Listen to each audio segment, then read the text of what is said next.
ce matin puisque vous allez pouvoir suivre en direct les débats qui commencent dans l'hémicycle du Sénat sur le projet de loi de finances 2019.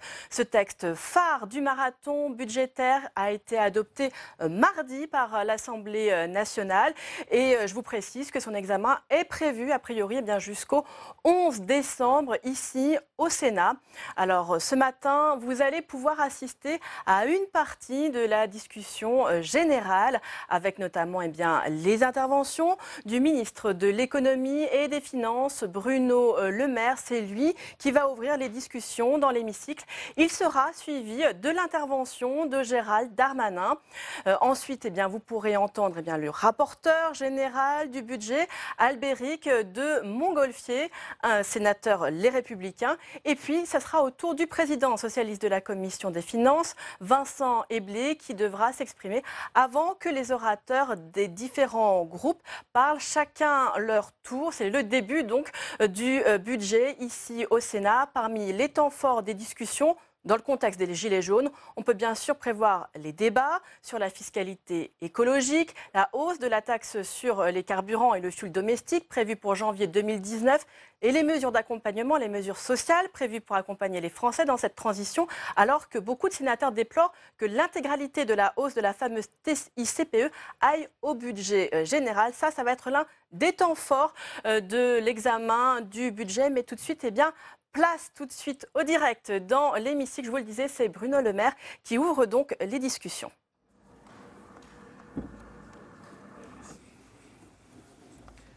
Madame la Présidente, Monsieur le Ministre, Monsieur le Président de la Commission des Finances, Monsieur le rapporteur général du budget, Mesdames et Messieurs les sénateurs, je suis très heureux de vous présenter aujourd'hui avec le ministre des Comptes publics, notre projet de loi de finances pour 2019.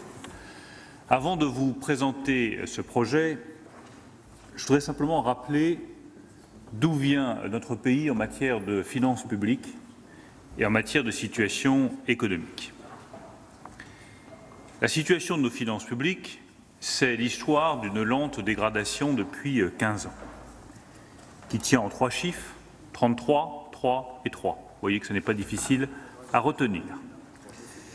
33, c'est le montant d'augmentation de la dette publique en 10 ans. Nous sommes passés de 65 à 98% de dette publique en 10 ans. 3, c'est l'augmentation de la dépense publique sur 10 ans, qui est passée de 52 à 55% de notre richesse nationale. 3, c'est également l'augmentation des taxes et des impôts sur 10 ans en France. Ils sont passés de 42 à 45% de notre richesse nationale. Voilà la réalité sévère, la réalité brute de l'état des finances publiques tel que nous l'avons trouvé avec Gérald Darmanin. Notre objectif, il est d'inverser cette tendance, dont nous sommes tous collectivement responsables, puisque de droite comme de gauche, cette dégradation est continue depuis 10 ans. Nous n'avons pas voulu changer notre modèle de finances publiques.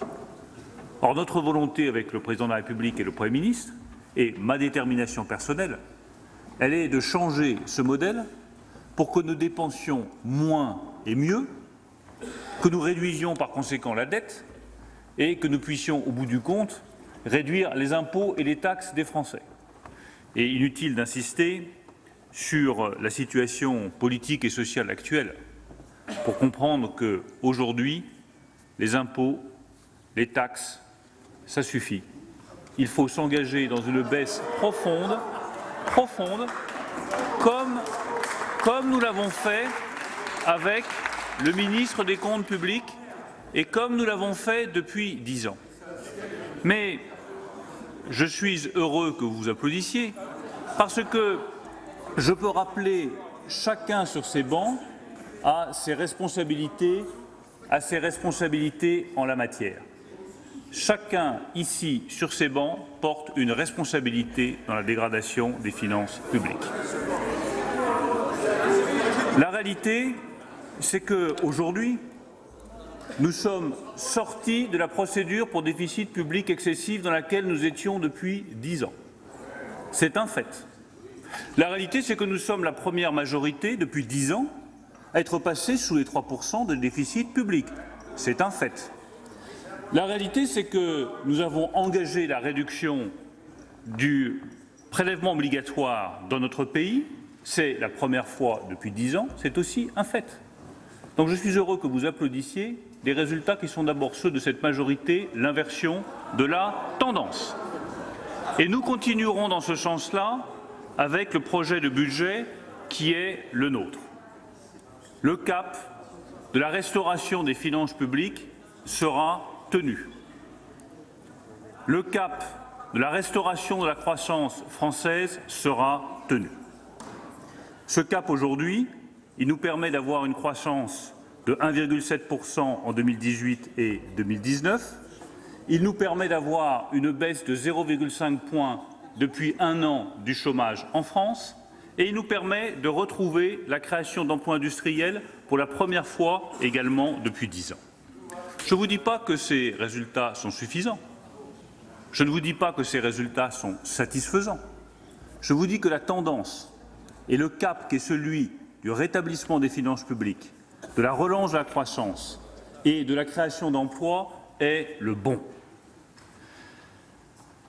Ces créations d'emplois, elles doivent toucher en particulier le secteur industriel sur lequel nous avons, ce matin avec le Premier ministre, annoncé un certain nombre de décisions.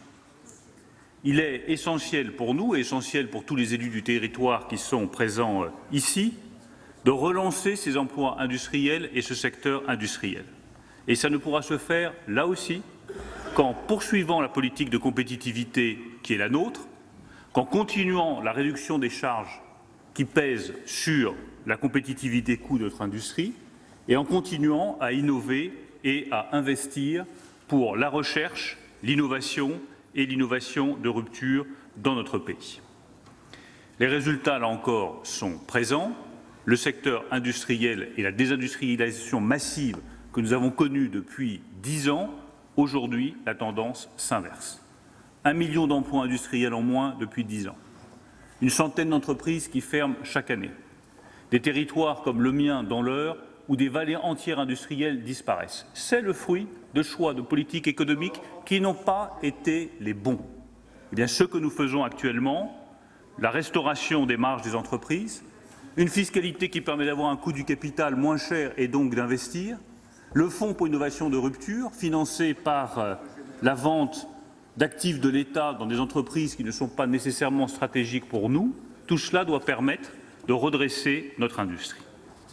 Ces choix de restauration des finances publiques et de relance de l'activité économique sont d'autant plus importants dans l'environnement que vous connaissez.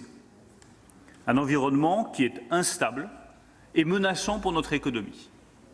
Je pense aussi bien à la menace extérieure d'une déstabilisation commerciale liée au risque de guerre commerciale entre la Chine et les États-Unis, qu'aux difficultés intérieures en Europe, avec les décisions nécessaires qui doivent être prises sur la zone euro ou les conséquences éventuelles du Brexit. Nous devons donc tenir ce cap du rétablissement des finances publiques et la compétitivité de notre économie.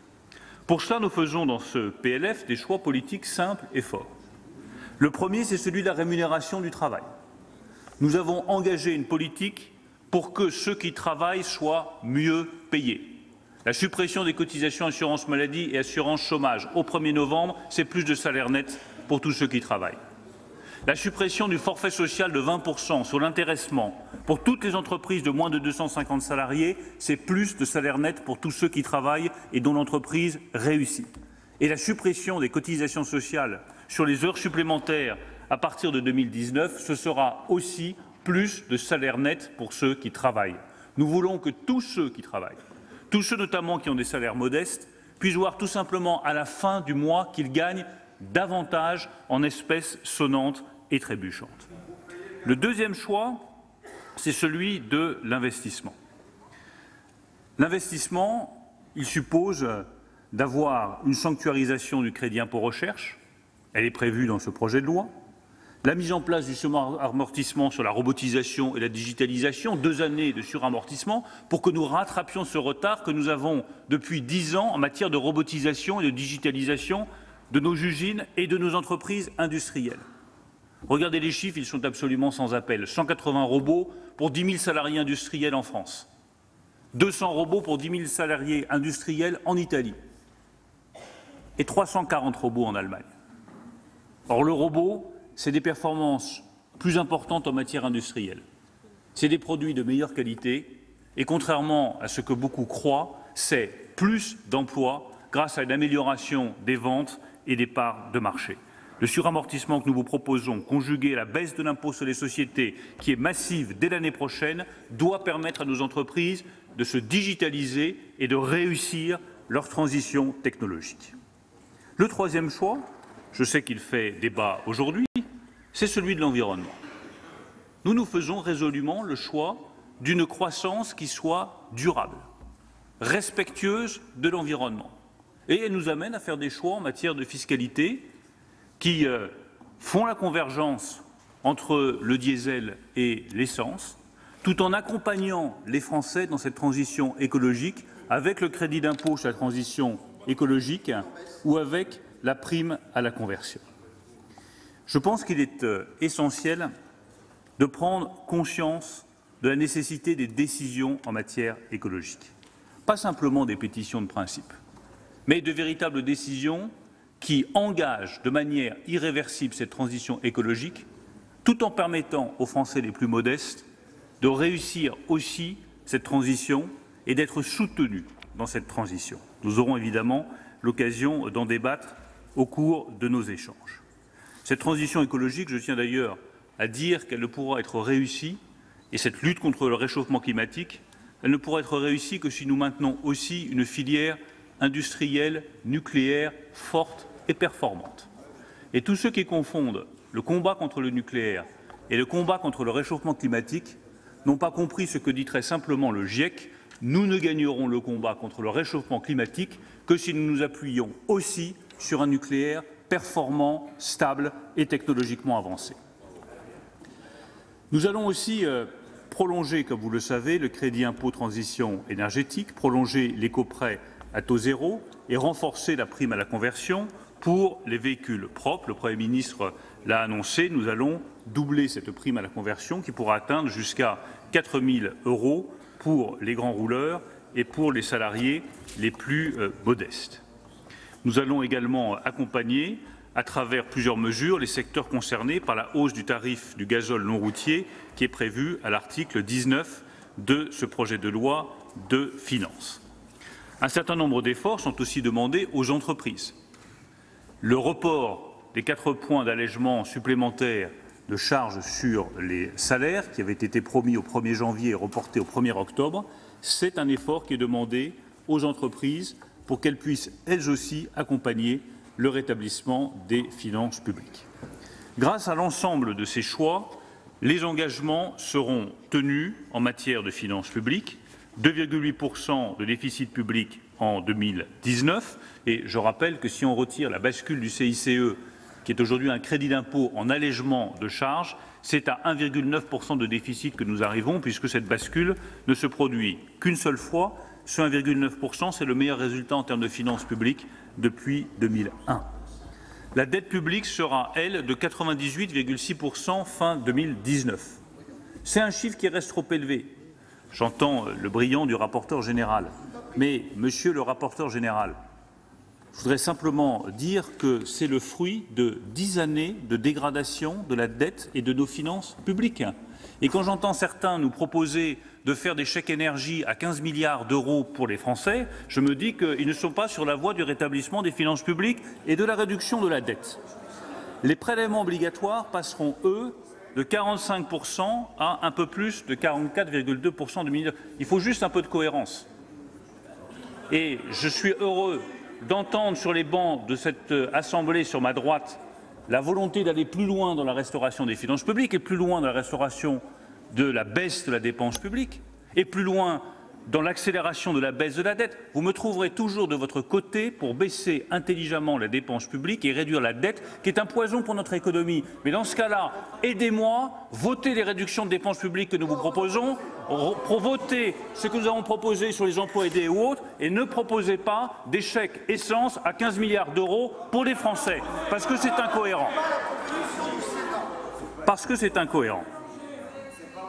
Enfin, tous ces choix doivent nous permettre de baisser la pression fiscale de 45% à un peu plus de 44,2% en 2019. La baisse de 1 point des prélèvements obligatoires sera promise par le président de la République et sera tenue. Enfin, je tiens à souligner à quel point tous ces choix nationaux n'ont de sens que si nous réussissons à consolider également la zone euro et les choix en matière de fiscalité européenne et de compétitivité de la zone euro. J'entends certains de nos partenaires européens nous expliquer que la force de la zone euro ne tiendra qu'aux efforts nationaux faits par tous les États membres. Je reconnais bien volontiers que chaque État membre doit respecter les règles qu'il a librement et souverainement choisies.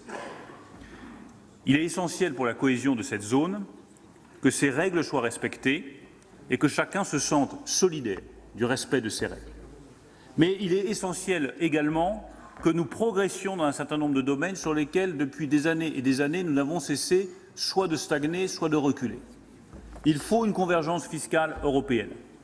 Car si nous avançons en direction du dumping fiscal et que chaque État membre de la zone euro parmi les 19 cherche à avoir le taux d'impôt sur les sociétés le plus bas possible pour attirer les autres entreprises, sans qu'il y ait un minimum de solidarité et de convergence, nous n'y arriverons pas et nous affaiblirons la zone euro. Il est indispensable que nous construisions une union de marchés de capitaux pour que nous ayons pour nos entreprises la profondeur de marché essentielle pour que lorsqu'une entreprise se crée, elle ne se dise pas qu'elle a 65 millions de consommateurs disponibles, mais 250, 300 ou 450, comme c'est le cas en Chine ou aux États-Unis. Et il est indispensable enfin, comme nous nous sommes engagés avec mon homologue allemand lundi dernier, que nous mettions en place un budget de la zone euro qui doit permettre de rassembler les financements et les investissements de l'ensemble des pays de la zone euro et qui doit nous permettre de faire face à un risque de choc économique grâce notamment à une assurance chômage des 19 pays de la zone euro. Regardons le monde tel qu'il est. Les changements ne vont pas vite, ils vont très vite.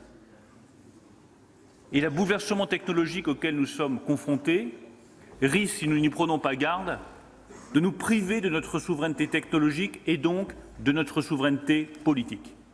Les choix que nous faisons aujourd'hui en matière de finances publiques, ils doivent nous permettre de nous libérer de la contrainte de la dette, de nous redonner notre souveraineté financière et de nous permettre par conséquent, d'une part, d'investir dans l'avenir de nos enfants, d'investir dans ces ruptures technologiques sur lesquelles la Chine et les États-Unis sont en train de prendre une avance que nous ne rattraperons pas si nous n'y prenons pas garde, et ils doivent nous permettre également de dégager les moyens financiers nécessaires pour les Français qui en ont le plus besoin et ceux qui ont le plus besoin du soutien de la solidarité nationale. Je vous remercie.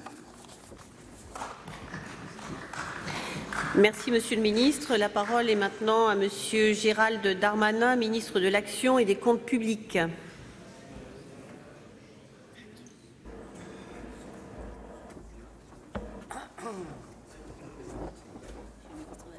Très bien, très bien. Madame la Présidente, Monsieur le Président de la Commission des Finances, Monsieur le rapporteur général, Monsieur le Ministre d'économie et des Finances, cher Bruno Le Maire, Mesdames et Messieurs les sénateurs, après Bruno Le Maire qui a évoqué les sujets macroéconomiques, les conditions dans lesquelles la France a élaboré son projet de budget, tel qu'il est sorti d'ailleurs des discussions longues et fructueuses à l'Assemblée nationale, je me permettrai d'avoir un point plus particulièrement budgétaire sur les dépenses et particulièrement sur les priorités budgétaires du gouvernement.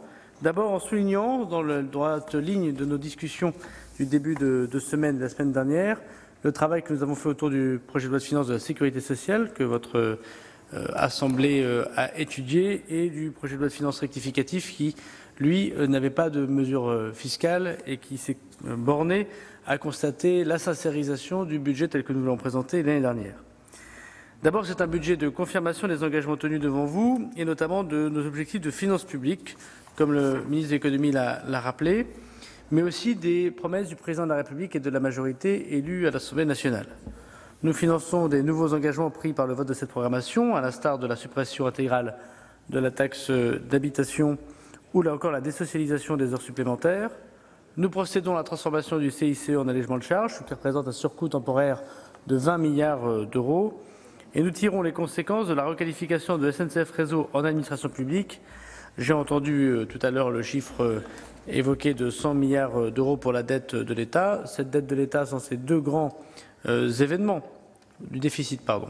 Deux grands événements qui étaient à la fois la transformation du CICE en allègement de charges pour un double compte pour les sociétés et parce que le gouvernement croit en la vie de l'entreprise pour créer de la richesse et créer de l'emploi, mais aussi en la requalification de la dette de SNCF Réseau en administration publique. Nous avons sincérisé les comptes publics en faisant des réformes structurelles d'une part, en évitant de continuer avec le bricolage que pouvait recommencer, on a évoqué ce sujet très longuement lors du PLFSS, le CICE, en faisant du vrai allègement de charges et en faisant la vérité vraie sur la sincérité de la dette, puisque chacun sait que la dette de SNCF était une dette publique, mais que personne n'avait osé le dire, ni osé l'inscrire, et personne n'avait d'ailleurs fait cette réforme de la SNCF et de son statut.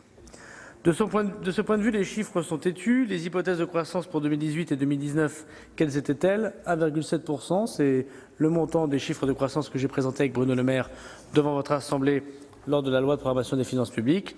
Nous sommes bien à 1,7%.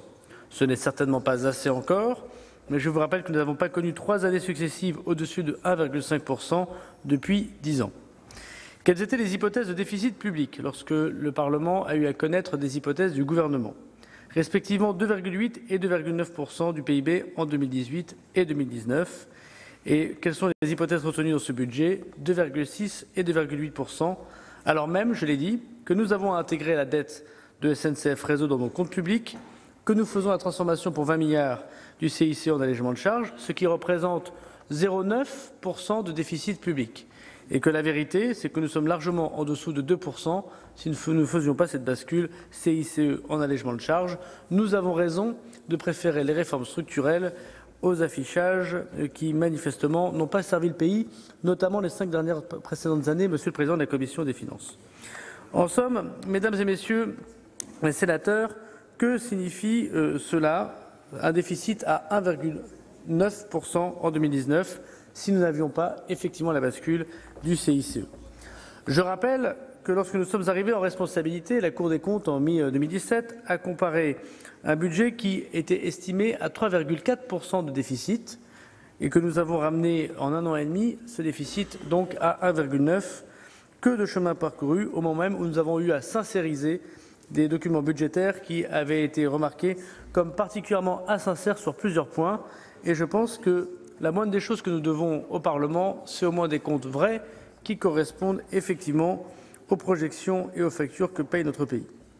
Concrètement, nous y parviendrons en poursuivant la réduction d'évolution de la dépense publique qui, pour la première fois, aura 0% en volume en 2018, puis de 0,6% en 2019, soit une progression bien inférieure aux dernières moyennes constatées ces 3 dernières mandatures.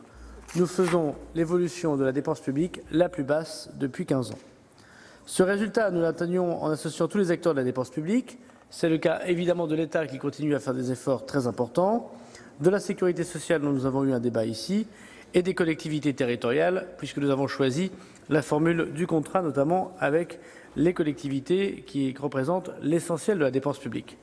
Je m'étonne d'ailleurs du débat que nous avons pu avoir ici lors du PLFSS, puisque nous avons proposé des baisses de dépenses publiques, notamment, c'est vrai, en prenant des mesures extrêmement impopulaires de limitation de l'augmentation des prestations et notamment des prestations de retraite, et que le Sénat a choisi, notamment sa majorité, une voie différente, puisqu'il a choisi notamment le choix de la taxation des complémentaires.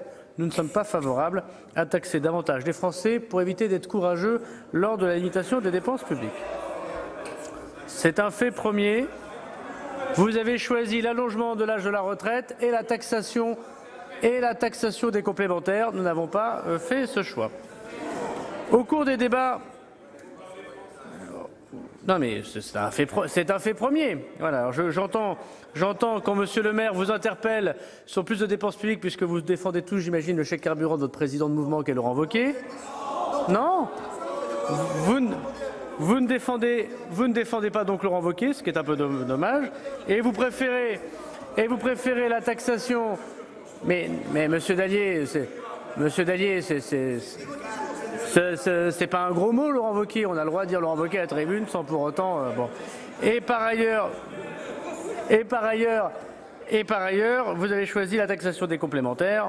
C'est un point que nous n'avons pas choisi. Je vous renvoie au scrutin public. J'ai remarqué d'ailleurs que quelques sénateurs de la majorité faisaient des rappels au règlement lorsque je suis arrivé juste après vos débats pour dire qu'ils ne souhaitaient pas suivre la majorité dans ces taxations ni dans la réforme des retraites. On aura l'occasion sans doute d'y reparler dans votre discours, monsieur le rapporteur général.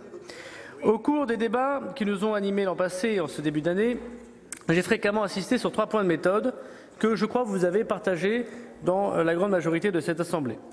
Plus de sincérité dans les comptes publics, plus de lisibilité dans notre politique fiscale avec Bruno Le Maire et moins de verticalité, notamment dans les relations entre l'État et les collectivités locales. De ce triple point de vue, j'ai le plaisir de vous confirmer que nous continuons à tenir nos engagements. S'agissant de la sincérité du budget 2018, vous remarquerez que nous faisons mieux que tenir nos engagements, puisque nous ne présentons pas, vous le savez, pour la première fois depuis la création de la LOLF, aucun décret d'avance. S'agissant de la clarification et de la simplification de notre politique fiscale, nous proposons que l'Assemblée nationale puisse être poursuivie dans son travail par le Sénat par la suppression d'une vingtaine de petites taxes inefficientes et occupant malheureusement beaucoup de travail de nos agents des finances publiques et qui renforcent manifestement la difficulté et la lisibilité de la fiscalité et notamment de la fiscalité locale. Et je crois que le Sénat aurait intérêt, comme l'Assemblée nationale, à s'intéresser à la proposition du gouvernement de définir au mieux les locaux industriels suite aux débats qui sont intervenus l'an passé et qui touchent notamment une partie des agriculteurs et des entreprises françaises. En ce qui concerne le troisième engagement mentionné, j'ai le plaisir de vous indiquer la réussite, bien sûr, de la contractualisation avec les collectivités locales les plus importantes. Je rappelle d'ailleurs qu'il n'y a pas eu, contrairement à ce que j'ai pu entendre ici, de censure du Conseil constitutionnel. Le dispositif présenté par le gouvernement, évidemment conforme à l'article 72 de la Constitution. Je rappelle d'ailleurs qu'il vient des propositions de messieurs Malvy et de messieurs Lambert, et que enfin nous avons effectivement tenu, les chiffres du PLFR le montrent, des collectivités locales les plus importantes qui ont su effectivement limiter leurs dépenses publiques sans limiter leurs dotations. On aura l'occasion d'y revenir notamment lors des débats budgétaires. Nous confirmons les engagements présidentiels, notamment en faveur des ménages qui travaillent et des entreprises. Ainsi, en 2019, marqué par le plein effet sur les salaires de la suppression des cotisations chômage et maladie pour les salariés et pour les 3/4 des indépendants, nous conjuguons cette mesure de suppression des cotisations sociales par la désocialisation, un mot malheureux mais qui veut dire effectivement moins de fiscalité sur les heures supplémentaires. On a eu notamment ce long débat avec monsieur le rapporteur général et votre Assemblée lors d'une discussion du PLFSS. S'agissant des entreprises, ce PLF poursuit un double objectif, monsieur le maire l'a dit, l'allègement généraux des charges qui bénéficient, je le rappelle, pas simplement aux grandes entreprises, mais évidemment à toutes celles qui embauchent et aussi au secteur associatif employeur, ce qui n'était pas le cas, ou des coopératives agricoles qui ne bénéficiaient pas du CICE. Et deuxièmement, en lien avec la loi Pacte, nous renforçons l'attractivité de la marque France avec un environnement fiscal simplifié, des effets de seuil supprimés et une meilleure répartition entre le capital et le travail. C'est le cas du forfait social ou encore de la participation. Nous aurons sans doute un certain nombre de débats autour de la fiscalité agricole qui, si elle a fait pousser un certain nombre de sujets lors du PLFSS, est bénéfique dans le cadre du PLF, notamment sur les réserves de précaution, et également un certain nombre de sujets qui nous concerneront dans le débat sur les aides fiscales en Outre-mer. Budget d'affirmation des priorités de ce gouvernement, et notamment lorsqu'il s'agit de mettre en avant pour les plus vulnérables la politique sociale du gouvernement. Nous avons l'occasion d'en parler évidemment au PLFSS. Cela se traduit aussi dans les débats budgétaires, puisque vous savez que la ministre des Solidarités et de la Santé a un certain nombre de crédits qui relèvent d'elle de ses parts budgétaires. C'est le cas notamment de l'augmentation pour 550 000 bénéficiaires du minimum vieillesse de leur pension qui augmente de 35 € en janvier 2019 et puis à 35 € en 2020, on aura l'occasion d'y revenir sans doute l'année prochaine, de l'allocation adulte handicapé qui pour la première fois dans l'histoire sociale de notre pays va atteindre 900 € à la fin de cette année 2019, et de la prime d'activité qui augmente bien entendu de 20 € de plus par mois au niveau du SMIC, comme l'a évoqué le président de la République dans sa campagne électorale. Nous assurons également des versements plus justes aux Français qui vient avec leur juste imposition. C'est le cas de la contemporanéisation des prestations, avec bien sûr la question des APL qui a été évoquée l'année dernière, mais aussi la mise en place de la grande réforme du prélèvement à la source, largement supportée par votre rapporteur général, et je le remercie. Nous avons l'occasion également de voir les augmentations de crédits très importantes dans des domaines que le gouvernement a choisis, et avant tout dans les domaines régaliens. La défense et forces de sécurité et de justice reçoit ainsi des crédits en nette hausse, confirmation des plus 1,7 milliard d'euros pour le budget des armées, qui s'établira donc à quasiment 36 milliards d'euros au total, une hausse de 400 millions d'euros de la mission sécurité du ministère de l'Intérieur, qui donc va s'établir à quasiment 14 milliards d'euros, et le budget de la justice, conformément à la loi de programmation que vous avez votée, va atteindre 7,3 milliards d'euros, ce qui représente 1 300 emplois supplémentaires et des crédits prévus qui permettront notamment, je sais que le Sénat y est attaché, à la mise en œuvre du programme de l'immobilier pénitentiaire. Enfin, un budget d'investissement tourné vers l'avenir, notamment parce que l'investissement public, pour la première fois depuis 7 ans, est reparti à la hausse en 2018 et en 2019. En 2019, il va croître 2 fois plus vite que l'année dernière, ce qui est une bonne chose, et notamment en lien avec le grand plan d'investissement qu'a mis en place ce gouvernement au début de l'année dernière. Nous avons fait le choix de l'environnement et des mobilités, monsieur le ministre de l'économie et des finances l'a dit. Nous prévoyons déjà un certain nombre de sujets qui touchera à la loi de mobilité des territoires que présentera Elisabeth Borne et François de Rugy, mais également nous avons traduit dans le texte que nous présentons l'économie circulaire prévue par Nicolas Hulot et par Brune Poirson, et nous aurons sans doute des discussions autour de la TGAP et déchets en contrepartie d'une baisse de la TVA. Je sais que ça intéresse particulièrement la Chambre des territoires, et le renforcement de l'éco-PTZ, ainsi que Monsieur le ministre de l'économie l'a annoncé, l'alignement de la TICPE applicable au gazole non routier sur le droit commun, nous y reviendrons. Le choix en faveur de l'avenir, c'est également le choix en faveur de l'éducation de nos enfants, qu'il s'agisse de l'éducation nationale ou de l'enseignement supérieur, et c'est plus d'1 milliard d'euros de crédits pour le monde éducatif. C'est la plus grande hausse en proportion qu'a connue les ministères de l'Éducation nationale et de l'enseignement supérieur, qui font notamment face à 40 000 étudiants supplémentaires chaque année. C'est effectivement un sujet très important de discussion pour l'avenir de nos enfants. Enfin, les transformations de l'action publique sont nombreuses. Nous avons d'abord à évoquer la décrue des effectifs de l'État et de ses opérateurs, avec une présentation de 4 200 suppressions de postes l'an prochain en net. On aura l'occasion d'y revenir, notamment dans la trajectoire qui nous mène effectivement aux 50 000 suppressions de postes figurant dans le programme présidentiel. L'indispensable réflexion autour de l'offre audiovisuelle, et il y a le commencement de la réforme audiovisuelle publique telle qu'elle a été annoncée par le gouvernement l'année dernière, avec la question très importante évidemment de la suppression des impôts qui sont avec la taxe d'habitation ou l'accompagnement de ces impôts. On aura l'occasion, monsieur le rapporteur général, monsieur le président de la commission des finances, de l'évoquer lors d'un projet de loi spécifique qui sera présenté le 17 avril prochain au Conseil des ministres et qui concernera la fiscalité locale. Je porterai donc un avis réservé sur les amendements qui évoqueront la fiscalité locale sans lien direct avec le PLF, puisque nous aurons des débats, je crois, intéressants et passionnés en avril prochain. L'unification des réseaux de recouvrement de l'impôt, à commencer par ceux des services douaniers et des services fiscaux, mais demain également entre les services sociaux, la fiscalité sociale et les services fiscaux. C'est un point très important d'organisation de notre service de recouvrement qui visera à simplifier pour les entreprises et pour les Français ce recouvrement de l'impôt.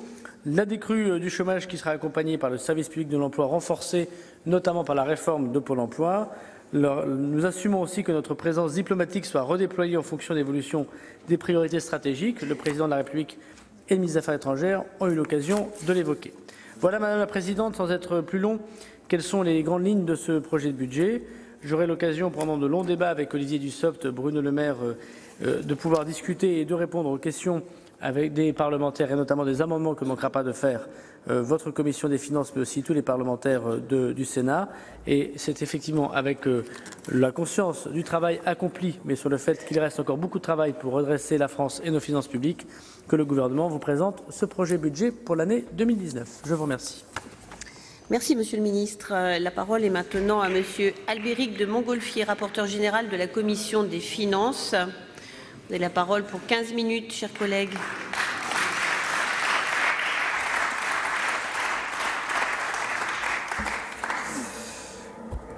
Merci beaucoup, Madame la Présidente. Madame la Présidente, Messieurs les ministres, Monsieur le Président de la Commission des Finances, mes chers collègues, le gouvernement, à l'instant, à travers ses deux ministres, vient de nous présenter son deuxième budget en propre, celui qui devrait être, en principe, celui de la confirmation du changement de cap, on nous l'a dit, de la volonté réformatrice qui est portée au cours de la campagne présidentielle. Et pourtant, j'allais dire pourtant, le contenu de ce projet de loi de finances est finalement assez décevant. Il est assez décevant du point de vue budgétaire, puisque finalement les grandes réformes se font attendre. Il est assez décevant du point de vue fiscal, puisque aucune mesure majeure n'a été prise finalement cette année, avec un taux de prélèvement obligatoire qui reste particulièrement élevé. Il y a même de nouveaux impôts dont nous parlerons, et des mesures de première partie finalement d'assez faible portée, ou qui ont finalement vocation quasiment exclusivement à faire du rendement. L'année dernière, nous constations l'embellie économique dont vous bénéficiez, messieurs les ministres, avec une apparente reprise solide de la croissance. Mais finalement, depuis le début de l'année, l'économie française croît moins vite, 2 fois moins vite que l'année passée. Ce ralentissement, il a surpris par son ampleur, et il a conduit le gouvernement à revoir son scénario de croissance à la baisse. Pour 2019, nous pouvons considérer que ce scénario reste crédible. Je reprends là les termes du Haut Conseil pour les finances publiques, avec des hypothèses sous-jacentes à la trajectoire qui paraissent raisonnables, voire prudentes. Un scénario global qui est donc prudent, mais il est vrai que cette année est particulièrement entourée d'incertitudes. Je ne vais pas les citer. Sur le plan international, nous avons des facteurs de risque qui sont très clairement identifiés. Ils sont trop nombreux, la guerre commerciale, la remontée du cours du pétrole. Sur le plan européen, nous avons évidemment le Brexit, nous avons la situation italienne, je ne m'y étends pas, mais nous avons aussi en interne, s'agissant de la consommation des ménages, des incertitudes, puisque le rebond attendu au 3e trimestre a finalement été beaucoup moins fort qu'escompté après la panne du premier semestre. Les ménages n'ont donc pas anticipé la fameuse augmentation du pouvoir d'achat que certains pouvaient attendre, et les inquiétudes sont nombreuses, qu'elles soient exprimées autour de la hausse des carburants, qu'elles soient exprimées aussi avec la fameuse mise en œuvre du prélèvement à la source. Il y aura un effet feuille de paie au mois de janvier. Ces éléments, ils sont d'autant plus importants que la stabilité de la trajectoire budgétaire au scénario apparaît importante, tandis que notre dette s'approche dangereusement des 100% du PIB. Cette trajectoire, elle retient donc un déficit budgétaire en augmentation depuis 2009. C'est une première depuis 2009. Cela s'explique certes, et vous en avez indiqué des facteurs, par notamment le ralentissement de la croissance, par le reclassement de la dette de la SNCF, mais j'ajouterais aussi le relâchement de l'effort sur les dépenses. J'y reviendrai. Vous êtes par ailleurs engagé sur des dépenses qui ne sont pas financées, à l'instar de la suppression complète de la taxe d'habitation.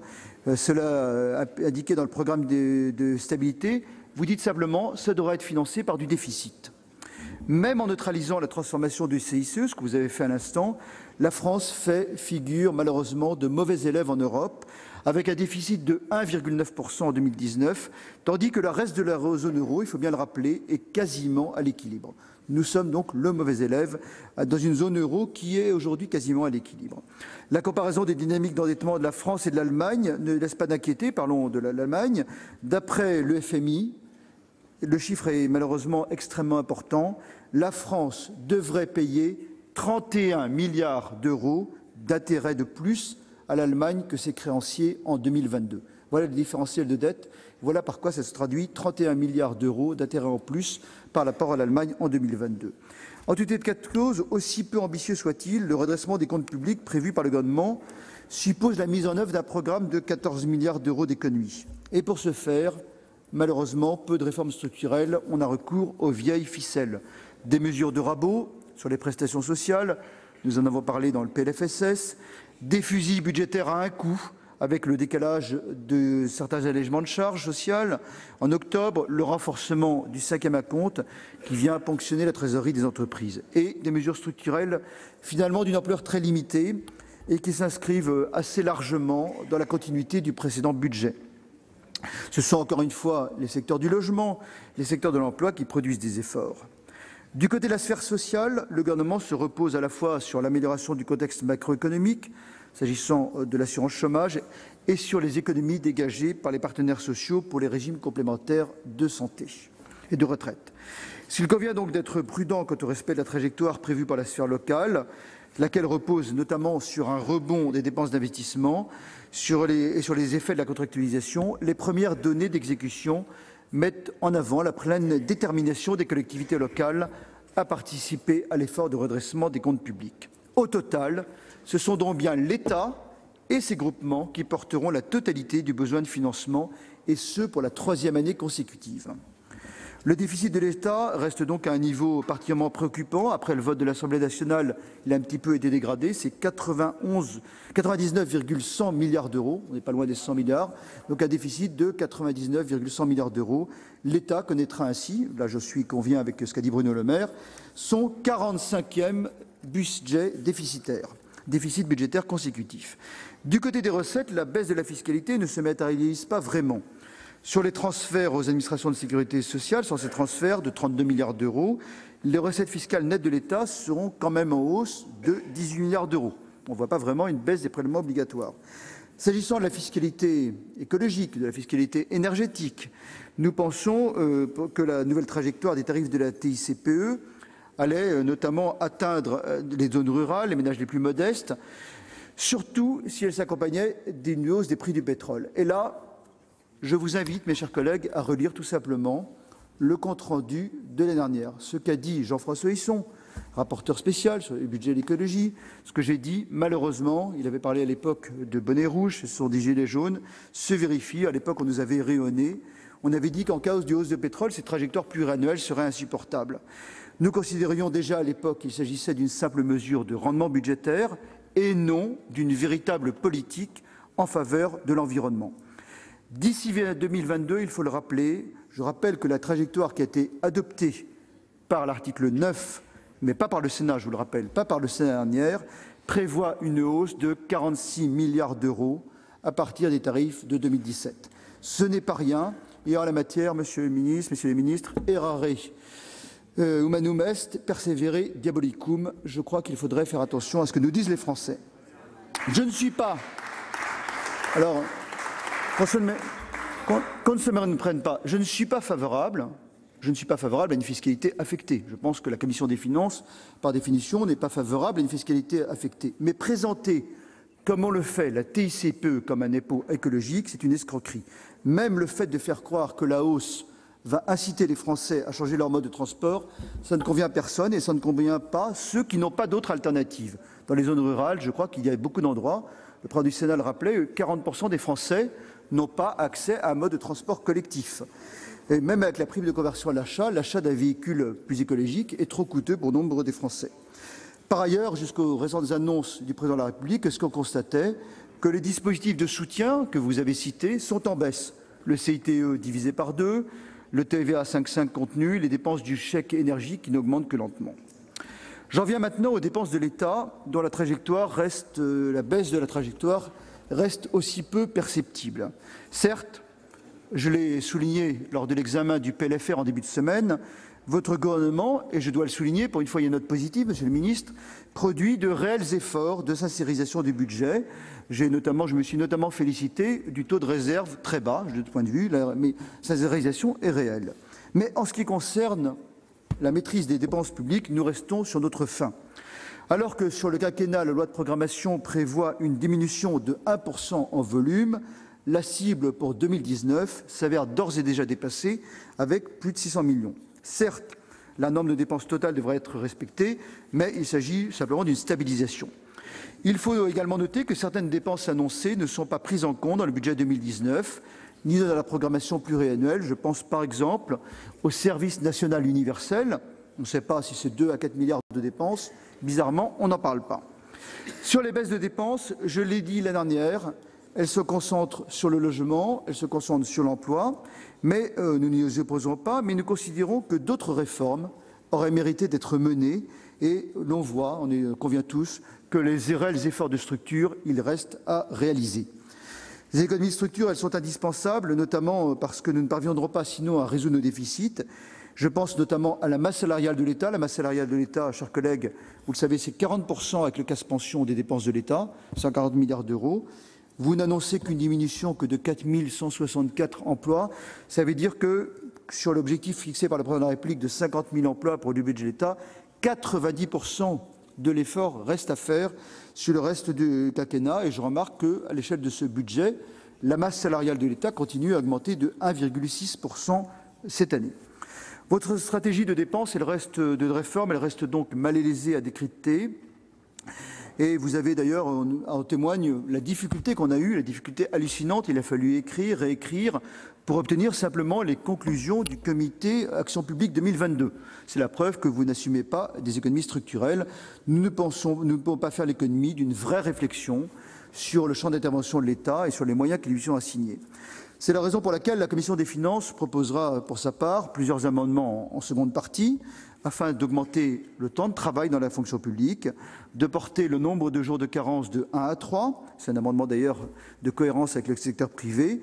Et nous aurons également un amendement qui est sans doute peut-être plus symbolique que budgétaire, réduisant le nombre d'emplois dans les administrations centrales, de façon à laisser des agents publics sur le terrain au contact du public. Mais on peut se poser la question des administrations centrales qui continuent à voir leurs objectifs croître. Nous proposerons également une rationalisation de l'aide médicale d'État. J'en viens maintenant à la question du pouvoir d'achat, puisque ça devait être le budget du pouvoir d'achat.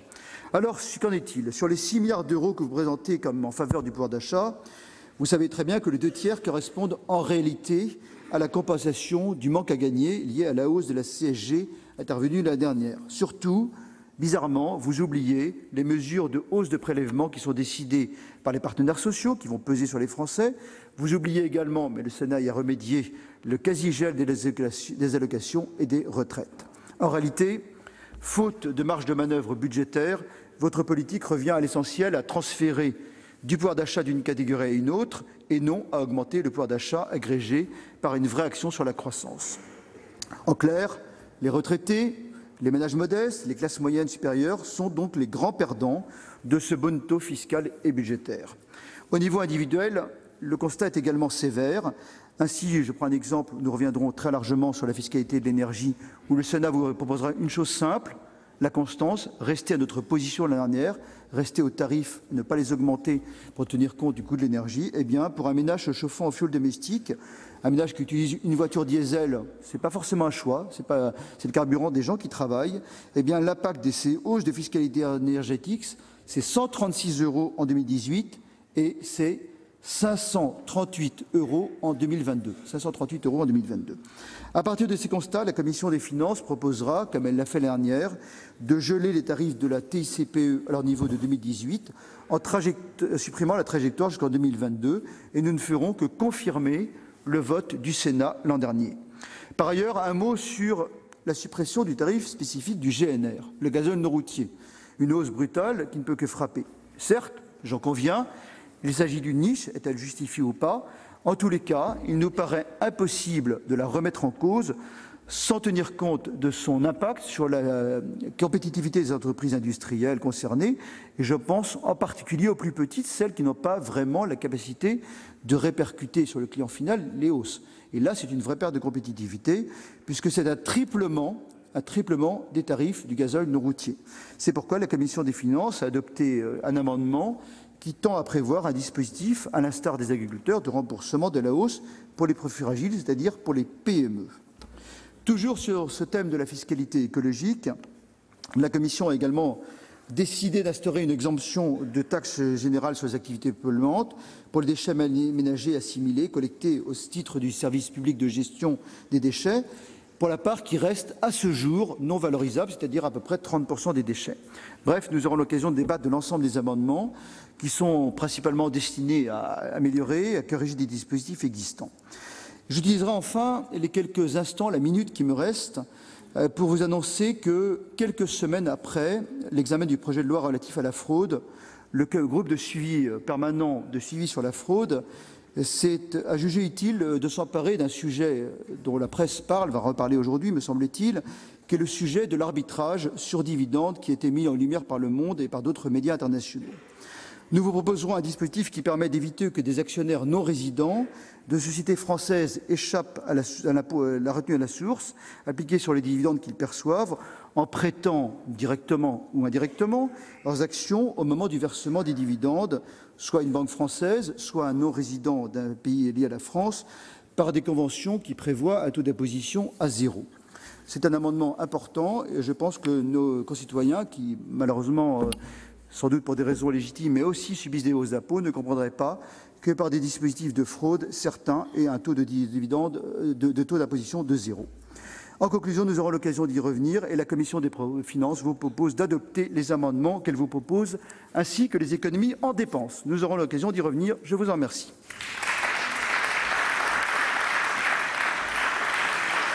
Merci. La parole est à Monsieur Vincent Eblé, président de la Commission des finances. Vous avez la parole pour 10 minutes, mon cher collègue.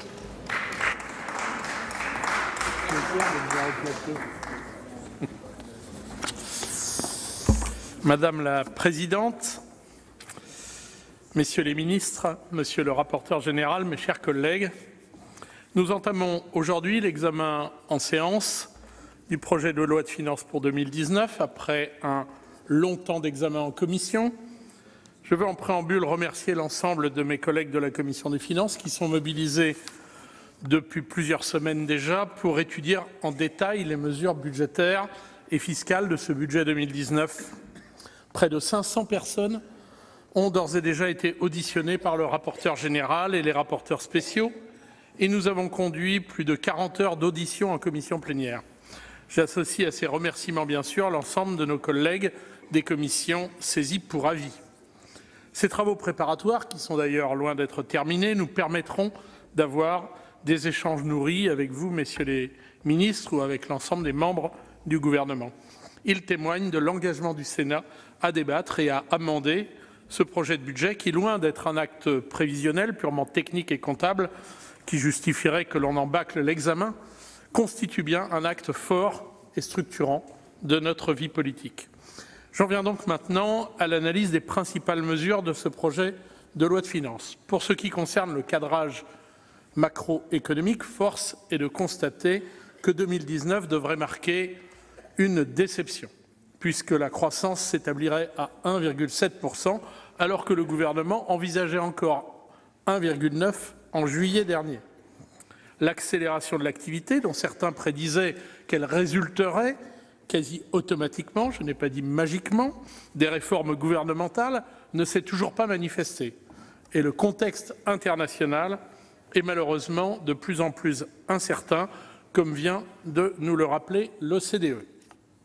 Dans le même temps, les efforts de redressement de nos finances publiques ne sont pas à proprement parler au rendez-vous. Je rappellerai simplement que sous le précédent quinquennat, le déficit est passé de 5 à 2,7% du produit intérieur brut, en diminuant chaque année, dans une conjoncture économique pourtant très défavorable.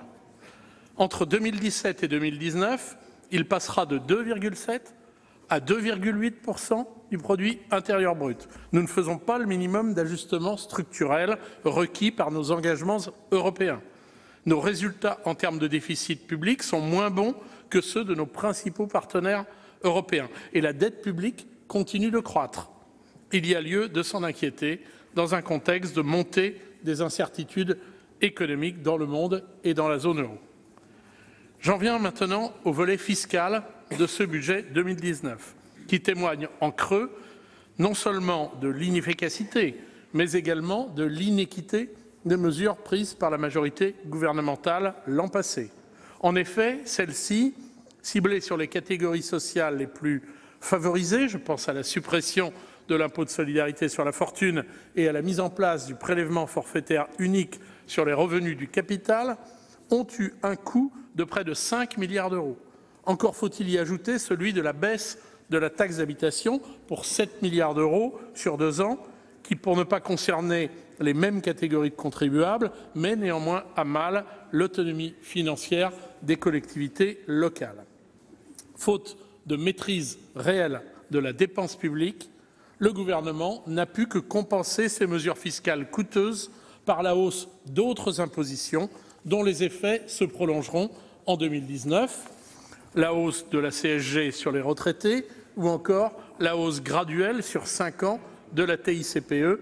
À cet égard, le présent projet de loi de finances consolide le recours à la fiscalité énergétique avec la suppression de l'exonération pour le gazole non routier qui aura une incidence directe et très pénalisante sur nombre de petites et moyennes entreprises. Beaucoup d'orateurs reviendront sur ce point. La fiscalité énergétique sur les entreprises et les ménages progressera de 6,6 milliards d'euros sur 2 ans, alors que les solutions alternatives n'existent pas encore et donc ne permettent pas de réaliser la transition énergétique à laquelle nous aspirons tous. Le pouvoir d'achat d'un certain nombre de ménages modestes, en particulier retraités et ruraux, sera incontestablement amputé l'an prochain. Pour nombre de nos concitoyens, le budget du pouvoir d'achat est bien loin de ses promesses. Sans doute y a-t-il là un puissant moteur de mécontentement et il n'est pas nécessaire de chercher beaucoup plus avant les motifs de ce que nous constatons jour après jour sur nos routes et nos ronds-points. Pour ce qui concerne les dépenses, les mêmes missions que l'an passé sont sacrifiées et en premier lieu les missions travail et emploi et logement. Comment dire mieux que ce sont les plus modestes des Français qui payent vos politiques. Le gouvernement fait le choix du désengagement du service public de l'emploi, alors même que le taux de chômage reste très élevé, supérieur à 9% de la population active, et prend le risque de faire encore chuter la construction de logements sociaux déjà amorcée. Il rabote les pensions et les prestations sociales en les désindexant. Ces orientations dessinent un désengagement des politiques sociales conduites par l'État que le plan pauvreté ne peut masquer. Le gouvernement avait promis que grâce au processus Action publique 2022, il trouverait les économies structurelles qui font aujourd'hui défaut. Il faut tout d'abord noter qu'après l'avoir présenté comme un élément de crédibilité de la loi de programmation des finances publiques, il a refusé de rendre ses conclusions publiques. Notre commission, par son président, a dû menacer de recourir au pouvoir de la LOLF pour obtenir ce rapport. Or, toute transformation de l'action publique doit se faire dans la transparence et le débat, surtout quand le Premier ministre affirme ici même, aux questions au gouvernement, qu'il s'agit d'un outil pour la réflexion du gouvernement et qu'il refuse de nous le transmettre. Bien sûr, la représentation nationale, elle, n'a pas à réfléchir. Je note d'ailleurs à ce sujet que les parlementaires et les citoyens ne disposent toujours pas de l'ensemble des informations nécessaires pour pouvoir juger de la pertinence des mesures que le gouvernement propose. L'an passé, dans le cadre de l'examen du projet de loi de finances, j'avais présenté un amendement pour donner l'accès au code source des dispositions fiscales proposées par le gouvernement, qui permettrait de ne pas dépendre pour la moindre simulation fiscale du bon vouloir de celui-ci et des services de Bercy. Cet amendement n'a pas été retenu par l'Assemblée nationale. Je le présenterai à nouveau. Monsieur le ministre, nous sommes déterminés à refuser de légiférer à tâtons. Notre démocratie en sortirait d'autant plus renforcée. Enfin, le Sénat a travaillé depuis plusieurs années sur le thème de la lutte contre la fraude fiscale. Et je terminerai par le même sujet que le rapporteur général. Il a adopté des dispositions en matière de responsabilité des plateformes en ligne pour la collecte de la TVA. Il a enrichi le projet de loi de lutte contre la fraude. Les membres du groupe de suivi que nous avons mis en place au sein de notre commission des finances proposeront une fois de plus une initiative transpartisane pour soumettre les dividendes versés à des ressortissants étrangers à une retenue à la source effective. Il n'est en effet pas possible de demander à nos concitoyens des efforts s'ils n'ont pas le sentiment que tout le monde y consent. J'espère et y concourt. J'espère ainsi que malgré nos probables divergences sur un certain nombre de mesures contenues dans ce projet de loi de finances, nous saurons tous nous réunir autour de cette ambition. Je vous remercie. Merci. Nous passons à la disposition de la motion tendant à opposer la question préalable. Madame Éliane Assassi et plusieurs de ses collègues ont déposé une motion distribuée sous le numéro 1-658 tendant à opposer la question préalable au texte en discussion. Monsieur Éric Bocquet Vous avez 10 minutes, chers collègues, pour défendre la motion. Madame la Présidente, Messieurs les ministres, mes chers collègues, loin de nous l'idée d'esquiver le débat avec le dépôt de cette question préalable. Bien au contraire, nous voulons l'approfondir et lui consacrer plus de temps, faire en quelque sorte un point d'étape 18 mois après l'avènement du Nouveau Monde. Exaspération. Cela peut paraître un mot assez fort, pour d'aucuns excessif, mais le fait est que c'est ce sentiment qui semble aujourd'hui profondément ressenti par un nombre important de nos compatriotes et concitoyens devant la politique menée par votre gouvernement. Les idées semblent d'ailleurs avoir pris de la vitesse pour se répandre dans l'opinion comme une traînée de poudre, et nous sentons confusément que les choses ne peuvent continuer de la sorte. Il semble bien loin le temps du printemps 2017 où, après une victoire obligée, le président de la République obtint la majorité parlementaire dont il avait besoin pour mener son programme. Cet argument des engagements tenus, sans cesse ressassés depuis, commence tout de même à souffrir de n'avoir été partagé que par un peu plus de 15% du corps électoral, soit la majorité la plus étroite obtenue par un vainqueur depuis l'inversion du calendrier électoral en 2002. Et forcé aujourd'hui de constater, depuis les rues de nos villes, au péage d'autoroute, en passant par l'entrée des usines ou le portail des écoles, que nous sommes à la recherche de ces fameux 15%. Il faut dire que la suppression de l'impôt de solidarité sur la fortune, qui n'a nullement favorisé la relance de l'investissement productif, ne concernait que 350 000 ménages sur près de 40 millions de foyers fiscaux. Quant à l'exonération de taxes d'habitation, que changeait-elle à la situation de ceux trop chichement payés ou retraités modestes ne la payaient déjà pas? Par contre, la limitation de la taxe sur les dividendes, alors même que ceux-ci explosent, aura coûté 2 milliards aux deniers publics pour quelques milliers de privilégiés figurant parmi les 800 000 contribuables déclarant annuellement plus de 100 000 €. Et le gouvernement entend encore charger la barque en rajoutant notamment sur la fameuse fiscalité écologique qui a été évoquée déjà. Le problème, c'est que cette fiscalité n'a souvent d'écologique que le nom ou le support et que son affectation est pour le moins sujette à caution. Je sais pertinemment, depuis que je participe aux travaux de cette Assemblée, que les recettes fiscales de l'État ont un caractère d'universalité qui ne souffre d'aucune contestation. Sauf que l'affectation demeure possible dans des conditions précises et que cela arrive notamment avec la taxe sur la consommation énergétique. Ainsi avons-nous un compte d'affectation spéciale transition énergétique à l'intitulé séduisant et dont plus de 7 milliards de recettes, l'essentiel pour tout dire, est constitué d'un prélèvement de 39,75% sur les recettes des taxes sur l'essence, ce qui devrait réjouir quelques gilets jaunes. Problème, cela fait 3 ans que ce compte d'affectation spéciale sert de compte réservoir, si je puis me permettre, et que cela s'est traduit par le reversement cumulé d'1,8 milliard d'euros au budget général. La transition écologique s'est une fois encore inclinée devant les urgences de la petite cuisine budgétaire. Et chacun doit ici avoir en tête les données du problème. L'impôt sur les sociétés va rapporter, si tout va bien, environ 31,5 milliards d'euros en 2019, ce qui représente environ 1,3% du PIB, pourcentage qu'on ne doit pas croiser très souvent chez nos partenaires européens. Cette réalité fait litière du faux débat mené pendant des années sur le taux de l'impôt sur les sociétés qui a surtout besoin d'une sacrée réparation d'assiette pour que les PME à vocation locale, régionale ou même nationale n'aient pas l'impression de payer plus que les grands groupes familiarisés avec les prix de transfert, le shadow banking, pardonnez-moi cet anglicisme, finance de l'ombre, le double irlandais ou le roboratif sandwich hollandais. De son côté, la TICPE, dont nous avons quelque peine à suivre les destinées, maintenant qu'elle est affectée à des missions différentes, va dégager 37,7 milliards d'euros de recettes hors taxes. Si on ajoute la TVA induite, on se retrouve avec une recette fiscale de 45 milliards d'euros, c'est-à-dire une fois et demie l'impôt sur les sociétés, qui connaît tout de même un certain nombre d'exceptions stupéfiantes. Certaines se comprennent, mais je dois dire que les plus récentes évolutions du tarif de la taxe posent question, notamment avec la fameuse contribution climat-énergie. Sous l'analyse de l'article 9 de la loi de finances initiale 2018, notre rapporteur général indiquait, je vais me permettre de le citer, « Eu égard au caractère contraint de leur consommation énergétique et à leur faible capacité d'investissement en rénovation énergétique des logements ou en véhicules économes en énergie, les ménages ayant les revenus les plus faibles seront naturellement davantage impactés par une hausse de la fiscalité énergétique.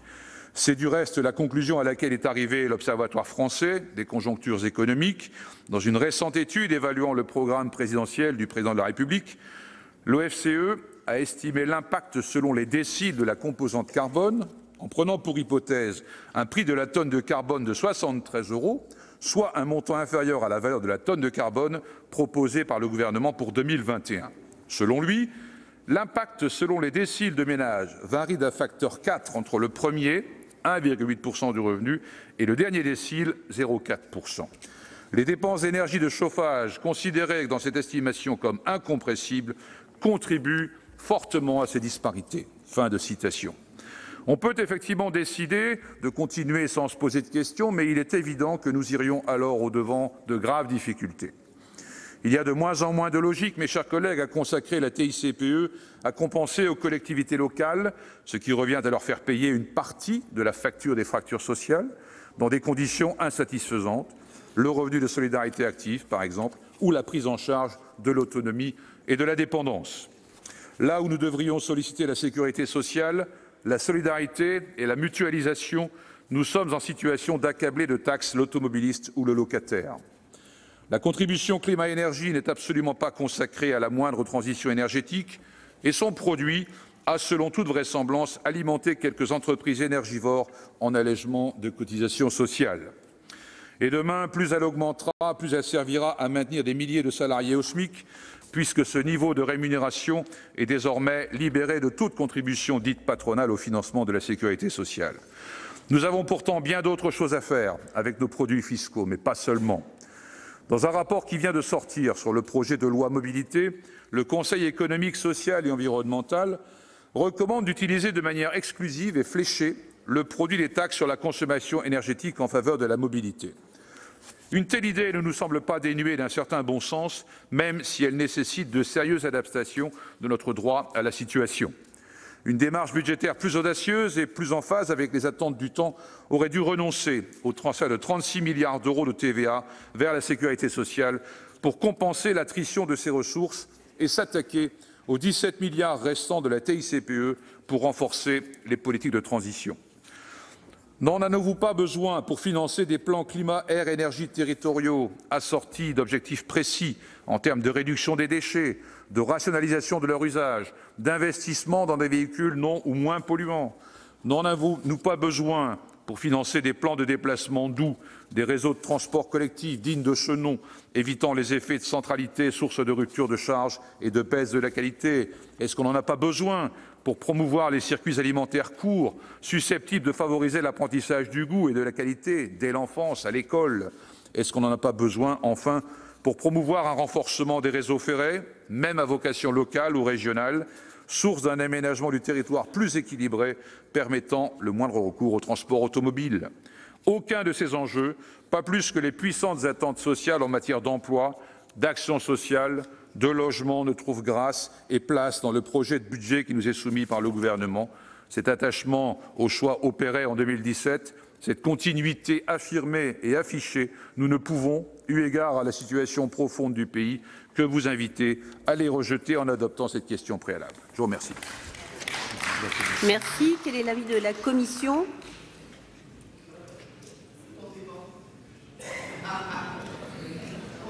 Non, écoutez, certains ont peut-être envie de leur week-end. Quand je lis la motion, je n'ai pas résisté au plaisir de la lire, face aux attentes sociales et l'exaspération grandissante de la population devant la situation économique du pays, face aux enjeux fondamentaux que doit affronter notre pays de par sa place en Europe et dans le monde, face aux questions de développement international équilibré, transition énergétique et écologique, le projet de loi de finances pour 2019 n'apporte pas de réponse satisfaisante, ni en termes de choix fiscaux, ni en matière d'affectation et d'utilisation de l'argent public. J'allais dire, on peut à peu près... je souscris assez largement à cette motivation, mais, chers collègues, nous n'avons pas tout à fait la même conclusion, vous en doutez. Et c'est l'occasion, comme nous partageons un certain nombre d'appréciations sur ce projet de loi de finances, nous souhaitons très largement l'amender comme nous l'avons fait l'année dernière.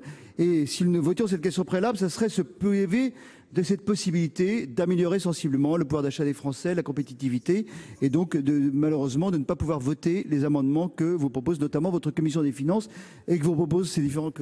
Donc à notre grand regret, voilà, ce serait dommage, à notre grand regret, de se priver de cette possibilité. Et nous souhaitons, comme l'année dernière, le faire en proposant des économies crédibles. Et donc, à notre grand regret, la commission des finances a émis un avis défavorable sur cette question préalable. Et nous souhaitons que le débat se poursuive. Merci. Messieurs les ministres, quel est l'avis du gouvernement ?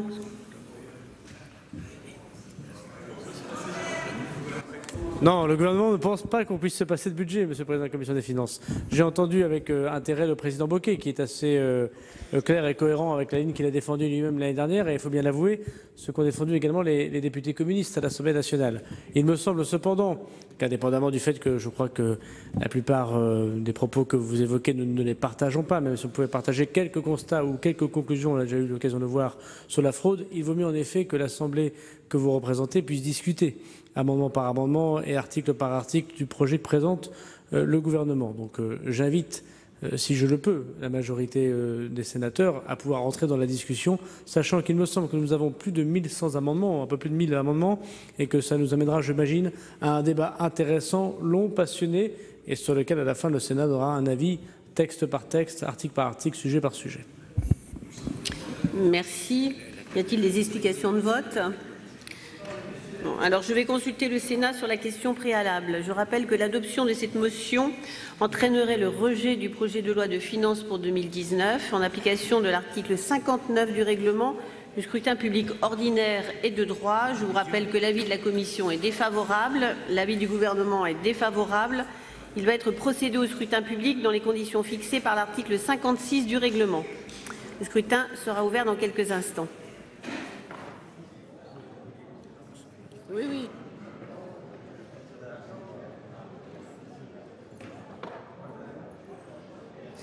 Voilà, les sénateurs s'apprêtent donc, sont en train même de voter par scrutin public sur cette motion préalable qui a donc été présentée par le groupe communiste, une motion de procédure par laquelle le groupe demande à directement rejeter le budget, cela sans que le débat ait eu lieu dans l'hémicycle, alors que je vous le disais, c'est un débat qui est prévu pour plusieurs longues semaines, budget par budget. De la part des communistes, cela n'est pas étonnant, c'était déjà une motion qui avait été présentée l'année dernière et c'est un véritable acte d'opposition qui est donc présenté par les communistes à travers cette motion préalable. Alors, vous l'avez entendu, à la fois le gouvernement et à la fois le rapporteur général du budget ont dit leur opposition à cette motion qui aurait eu pour effet de tout simplement écourter le débat. Les sénateurs sont en train de voter, mais a priori il n'y a pas beaucoup de suspense, ça devrait donc être rejeté. Auparavant, vous avez pu entendre les principaux orateurs autour du début de cette discussion générale, Bruno Le Maire, mais aussi Gérald Darmanin. Vous avez également pu entendre le rapporteur général du budget, Albéric de Montgolfier, ainsi que le président socialiste de la Commission des finances, Vincent Éblé. Vous l'avez entendu, le climat a été plutôt houleux, glacial à certains moments, avec des tacles de chacun des camps, notamment sur la question de la transition écologique. Je vous propose tout de suite de revenir sur un certain nombre de ces temps forts de la discussion. C'était il y a quelques minutes tout de suite. Donc, écoutez tout d'abord Albéric de Montgolfier, le rapporteur général du budget au Sénat, sénateur Les Républicains. Présenter, comme on le fait, la TICPE comme un impôt écologique, c'est une escroquerie. Même le fait de faire croire que la hausse va inciter les Français à changer leur mode de transport, ça ne convient à personne et ça ne convient pas à ceux qui n'ont pas d'autre alternative. Dans les zones rurales, je crois qu'il y a beaucoup d'endroits, le président du Sénat le rappelait, 40% des Français n'ont pas accès à un mode de transport collectif. Et même avec la prime de conversion à l'achat d'un véhicule plus écologique est trop coûteux pour nombre des Français. Par ailleurs, jusqu'aux récentes annonces du président de la République, ce qu'on constatait, que les dispositifs de soutien que vous avez cités sont en baisse. Le CITE divisé par 2, le TVA 5,5 contenu, les dépenses du chèque énergie qui n'augmentent que lentement. Voilà pour cet extrait de l'intervention d'Albéric de Montgolfier. C'était il y a quelques minutes dans l'hémicycle, le rapporteur général du budget, sénateur Les Républicains, qui a donc taclé le gouvernement sur la fiscalité écologique, notamment la hausse prévue pour janvier 2019 de la TICPE, cette fameuse taxe sur les carburants et le fioul domestique. Albéric de Montgolfier, qui, avec l'ensemble de son groupe, plaide, lui, en faveur de la suppression de la hausse de cette taxe en janvier 2019, parce qu'il juge que cette hausse prévue, cette hausse pluriannuelle qui est prévue déjà depuis le budget de l'année dernière, n'est pas soutenable pour les ménages français.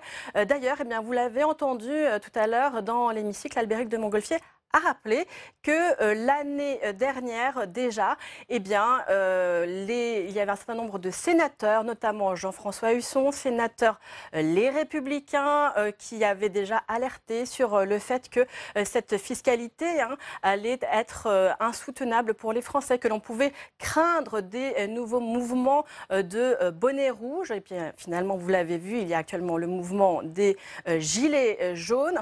Tout de suite, on va rejoindre maintenant l'hémicycle, puisque la discussion va reprendre dans un instant autour justement de toujours du budget, puisque la motion opposant la question préalable a donc été rejetée par les sénateurs. Messieurs les ministres, monsieur le rapporteur général, monsieur le président de la commission des finances, mesdames, messieurs les rapporteurs, chers collègues, c'est une maxime constante et reconnue dans tous les États du monde que les finances en sont la plus importante et la plus essentielle partie. C'est une matière qui entre en toutes les affaires, soit qu'elle regarde la subsistance de l'État en son dedans, soit qu'elle regarde son accroissement et sa puissance au dehors.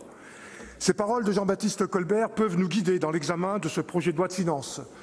Elles doivent nous guider lors de nos débats, qui ne doivent pas céder aux faiblesses susceptibles de surgir du besoin que nous aurions de se faire des partisans en sacrifiant l'avenir au présent et les intérêts généraux aux requêtes particulières. L'intérêt général de la France, c'est celui de la prospérité de tous les Français et de tous les territoires. C'était déjà l'objet central du projet de loi de finances pour 2018, c'est encore le cœur du projet pour 2019. Les premiers textes financiers du gouvernement mettent aussi en lumière la constance et la clarté des choix. Et nous pouvons, je crois, adhérer à cela. Les Françaises et les Français, les salariés comme les entrepreneurs, ont besoin de visibilité, de la stabilité qui a pu manquer par le passé. Cela nécessite une trajectoire fiscale claire. Cette trajectoire est simple. La baisse du taux de prélèvement obligatoire de 1 point et le financement des investissements productifs. Ces engagements sont concrets pour les Françaises et les Français, ainsi que pour les entreprises. Pour les ménages, les impôts baissent en 2019 de 6 milliards d'euros, principalement grâce à la suppression progressive de la taxe d'habitation et de la suppression des cotisations chômage et maladie. Nous sommes tous ici élus locaux, nous savons que la suppression de la taxe d'habitation représentera plus de 22 milliards d'euros de baisse d'impôts pour les Français, dont l'évolution sera entièrement compensée par l'État pour les communes. Engagement concret aussi en faveur des entreprises, avec la baisse à 25% du taux d'impôt sur les sociétés pour remettre la France dans la moyenne européenne. Nous étions leaders en Europe du taux d'imposition des sociétés, il fallait le rappeler. Il y a un choix, oui, un choix d'alléger la fiscalité avec des mesures fortes pour soutenir l'activité et l'emploi. La philosophie de notre groupe La République En Marche est assumée. C'est celle de l'inclusion de tous dans l'économie, car la meilleure réponse à la pauvreté, c'est l'emploi.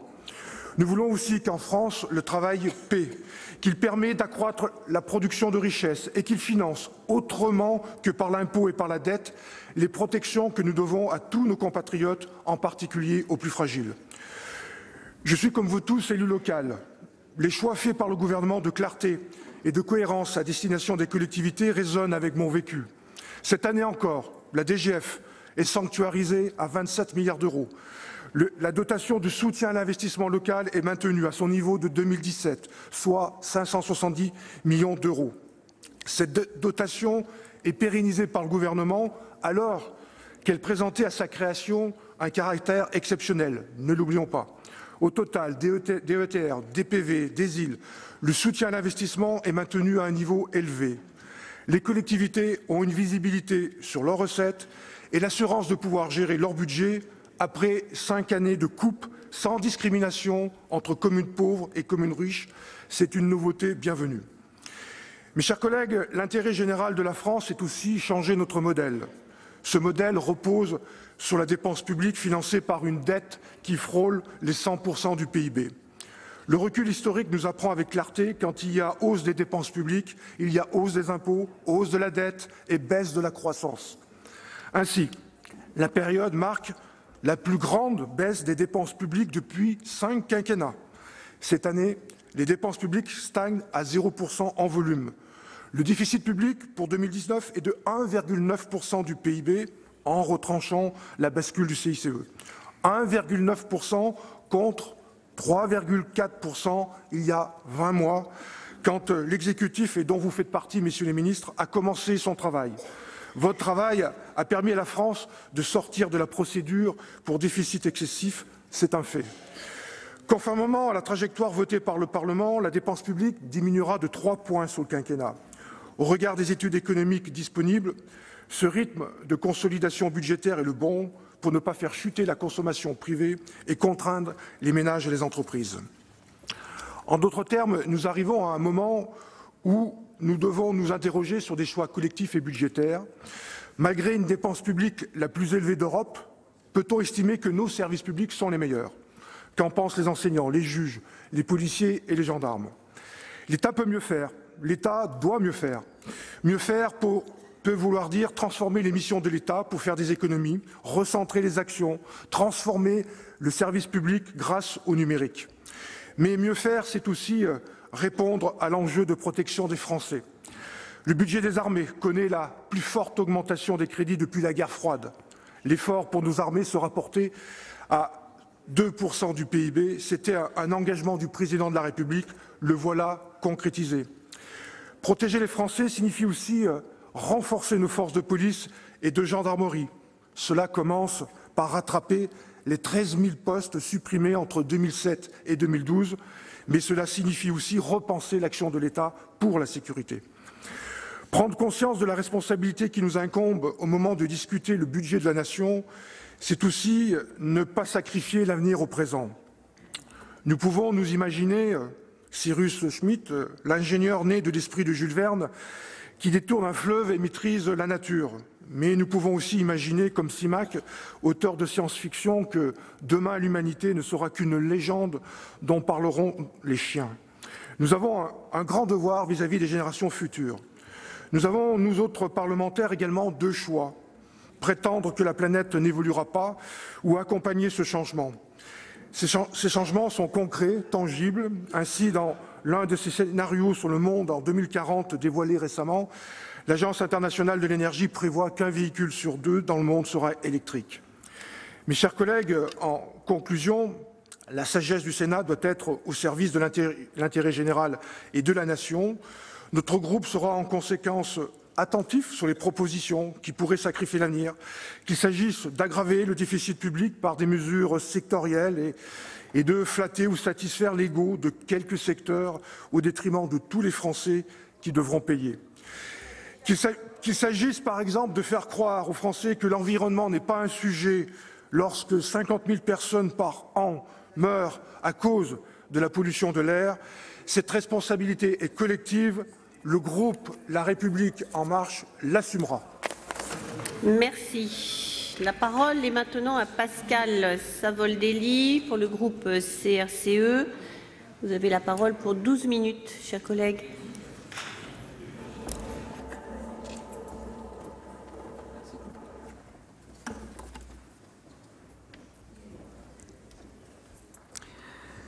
Madame la Présidente, Messieurs les ministres, mes chers collègues, selon les simulations menées à l'aide du modèle INES, le revenu disponible moyen par ménage en euros constants serait en 2016 inférieur de 1,2% à son niveau de 2008.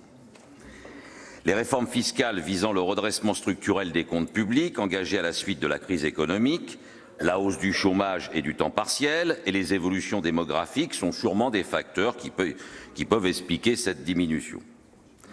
Sans les réformes fiscales intervenues entre 2008 et 2016, le revenu disponible moyen des ménages aurait été supérieur de 1,4 % en 2016. Les effets de ces réformes diffèrent selon la place des ménages dans la distribution des niveaux de vie.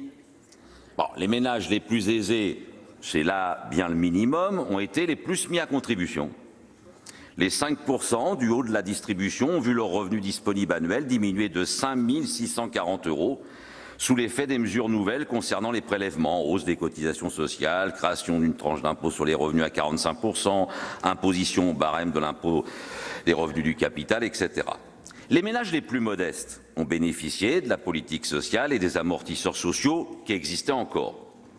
Les 5% les plus modestes ont vu leur revenu disponible annuel s'accroître de plus de 450 € et les 5% au-dessus l'ont vu s'accroître de 890 € du fait des réformes, des prestations, je pense à la revalorisation des minimums sociaux, création de la prime d'activité, etc.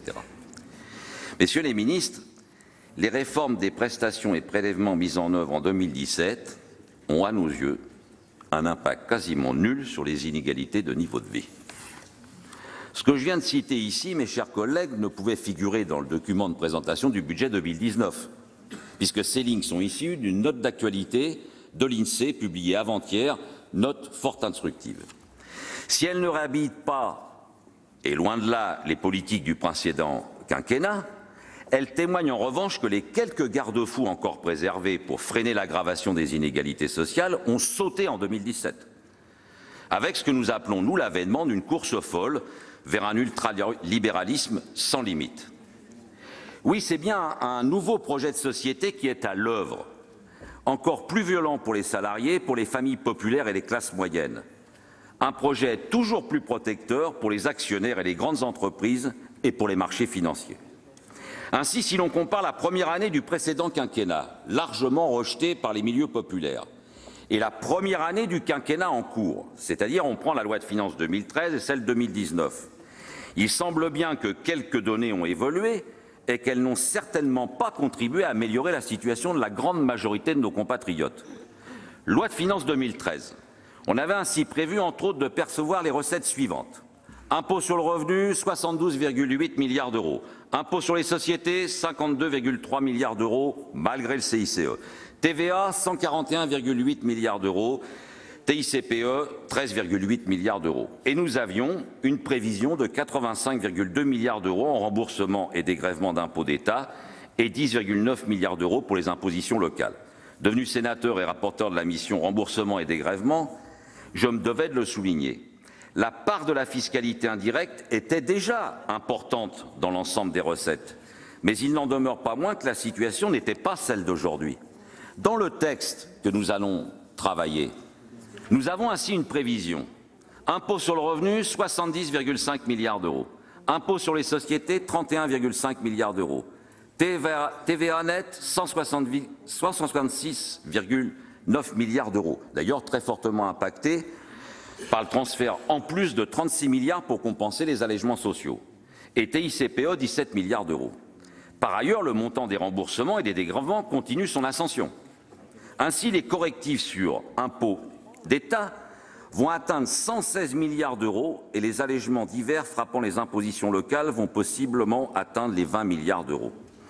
Sur les crédits très approximatifs ainsi ouverts, on peut noter, et ça c'est clair du point de vue du projet de société dans lequel on va, 100 milliards d'euros sont fléchés vers les entreprises, 17,5 milliards vers les ménages et 13,5 milliards vers les collectivités locales. Et quand on regarde l'évolution des recettes fiscales, on constate un effondrement du produit de l'impôt sur les sociétés, celui-ci se situant à 1,3 % du produit intérieur brut. Pour vous dire les choses simplement, c'est 4 jours et demi de production, c'est-à-dire de travail des salariés. C'est un peu comme si les entreprises de notre pays commençaient l'année 2019 en se disant que dès le 6 janvier, elles ont fini de payer l'impôt sur les sociétés. Et nous constatons en revanche la persistance de la fiscalité indirecte puisque nous avons un niveau exceptionnellement élevé de recettes de TVA et de fiscalité énergétique. La TVA, l'impôt le plus injuste. Il faut regarder les gens modestes et les pauvres en face quand on parle de la TVA. Mérite d'ailleurs un détour avec ses 53,5 milliards d'euros de remboursement aux entreprises et 36,3 milliards qui vont venir maintenant combler le trou béant laissé par la pérennisation du crédit d'impôt compétitivité emploi. Ce n'est ni plus ni moins que 90 milliards d'euros de TVA brute ristournés. Et on nous parle de panne d'argent, on nous parle de la dette publique. Les ménages salariés, retraités et autres de notre pays vont là, mes chers collègues, laisser 60 à 65 milliards d'euros en 2019 en ristourne aux actionnaires des entreprises. C'est l'équivalent d'un impôt invisible de 1 500 € par ménage par an.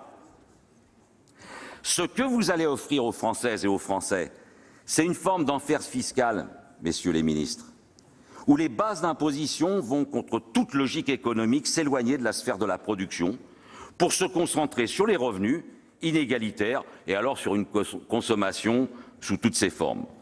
Au lieu d'avoir un impôt sur le revenu plus progressif, comme nous le demandons, en augmentant le nombre de tranches et une modification des taux, nous allons avoir demain un impôt sur le revenu rendu moins progressif par le traitement en faveur accordé aux revenus du capital et du patrimoine et dont la CSG transformée en impôt de base sera l'élément le plus dynamique.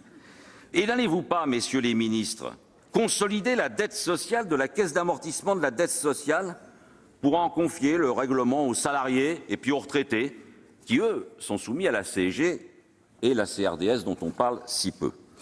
Et nous aurons, à n'en pas douter, de nouveaux droits de consommation sur les alcools, le tabac, les boissons gazeuses, les boissons avec édulcorants, la consommation générale, l'utilisation de l'air, le recours à l'énergie, au carburant, etc., etc., etc. Mon ami Éric Bocquet, il y a 5 ans ici, évoquant notre position d'opposition à la mise en place de la contribution climat-énergie, soulignait: derrière l'article 20 se cache un nouvel alourdissement de la fiscalité indirecte pour les ménages à hauteur de 230 millions d'euros dès 2014 et de 2,7 milliards d'euros en 2016. Je reprends ta citation, Éric. Le prix du plein d'essence ou de gazole, la facture de chauffage au gaz ou au fioul vont augmenter sans que les intéressés puissent y faire grand-chose. La grande remise à plat de notre système fiscal ne pourra ignorer la situation des familles contraintes à utiliser leur véhicule personnel pour aller travailler ou dont les logements collectifs sont chauffés grâce au fioul et au gaz. L'article 20 nous éclaire sur le sens de certaines réformes fiscales. Avant 2 ans, compte tenu de la montée en charge de sa composante carbone et des pleins effets du crédit d'impôt pour la collectivité et pour l'emploi, la TICPE va se transformer en recette fiscale plus importante que l'impôt sur les sociétés. Une telle logique nous déroute quelque peu. En effet, le produit de ces hausses sera affecté non pas à la transition écologique, mais à la réduction des cotisations sociales des entreprises dans le cadre du trop fameux CICE. Les rôles sont donc clairement partagés. D'un côté, les entreprises collectent l'impôt et le facturent en dernier ressort aux consommateurs avant de percevoir le produit du CICE. De l'autre, les consommateurs ont le droit de payer le tout directement ou indirectement, sans espérer autre chose qu'un hypothétique mouvement d'embauche dans le secteur privé. Nous ne pouvons évidemment que proposer la suppression de cet article qui pervertit totalement le bien-fondé de la fiscalité écologique et témoigne une fois encore du fait de l'approche fiscale des problèmes environnementaux qui n'est pas la bonne. Ça, c'est en 2014 et on est dans l'actualité. Si j'ai jugé ce rappel, c'est notamment en ces temps où les amalgames faciles nourrissent l'antiparlementarisme le plus éculé et brouillent l'écoute que nous devrions avoir vis-à-vis des attentes de nos compatriotes. Voilà, enfer fiscal pour le plus grand nombre, voilà ce que devient notre pays avec ce projet de budget. Et je ne dis rien des dépenses dans le détail. Pour ne citer qu'un exemple, on rappellera juste qu'on se félicite de l'adoption du prélèvement à la source, car il va quand même permettre de faire 1,4 milliard d'euros d'économies sur les aides personnelles au logement. Sur les aides personnelles au logement. Quel bonheur! Risquer de perdre l'anonymat sur ses revenus auprès de son employeur pour mieux être sûr de ne plus toucher l'allocation logement. Mais l'enfer doit bien avoir un paradis. L'enfer doit bien avoir un paradis. Eh bien, la France est en train de devenir, oui, un paradis financier. Car enfin, 31,5 milliards d'impôts pour les sociétés, un peu moins de 30 milliards de fiscalité locale, pèse-t-il beaucoup au regard des 100 milliards de remboursements et de dégrèvements accordés aux entreprises? S'y ajoute l'allègement des cotisations sociales, largement majoré cette année par l'intégration du CICE, plus les mesures retracées dans l'évolution des voies et moyens comme les 34 milliards du régime des groupes ou les 7 milliards de la niche Copé. Nous ne sommes plus très loin de ressembler à un paradis financier. Un paradis financier pour actionnaires et individus fortunés, privés d'impôt de solidarité sur la fortune, dotés d'un prélèvement forfaitaire, et bientôt ils vont être même pourvus d'une exemption inégalée de leurs donations. Ça s'appelle un paradis financier. Voilà ce qu'on est en train de construire avec cette loi de finances qui précède celle de 2018. Cette situation, mes collègues, nous la ressentons comme dangereuse, car elle aggrave les ressentiments déjà profonds dans notre société, que nous devons absolument éviter. C'est cette situation que nous allons combattre avec nos amendements pour montrer qu'une autre voie est possible face à cette politique dont plus personne maintenant, plus personne ne peut nier qu'elle est ultra-libérale et donc ultra-libérale. Et nous le ferons, non pas pour alimenter l'idée que l'impôt est par nature un enfer, mais la question qui nous est posée dans la société française aujourd'hui, et par efficacité économique, c'est qu'il faut réhabiliter les vertus de l'impôt. Voilà le travail parlementaire le plus utile auprès de nos concitoyens et pour notre économie française et sa production. Ça sera le sens des participations des sénatrices et sénateurs de notre groupe au débat. Je vous remercie de votre attention. Merci.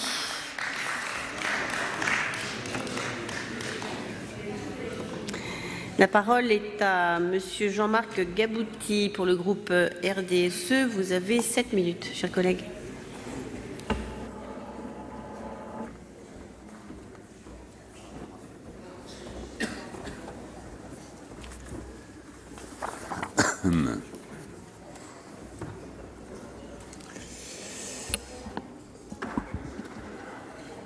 Bien, Madame la Présidente,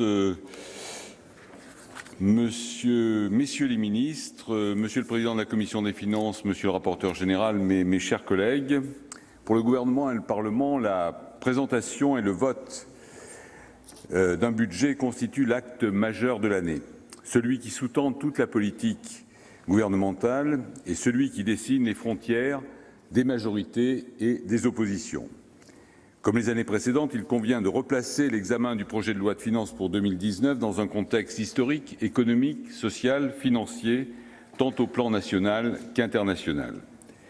L'environnement international n'a jamais été aussi perturbé et incertain, avec des foyers de conflits au Moyen-Orient, une politique isolationniste des États-Unis, une volonté expansionniste de la Chine et un manque évident de cohésion en Europe.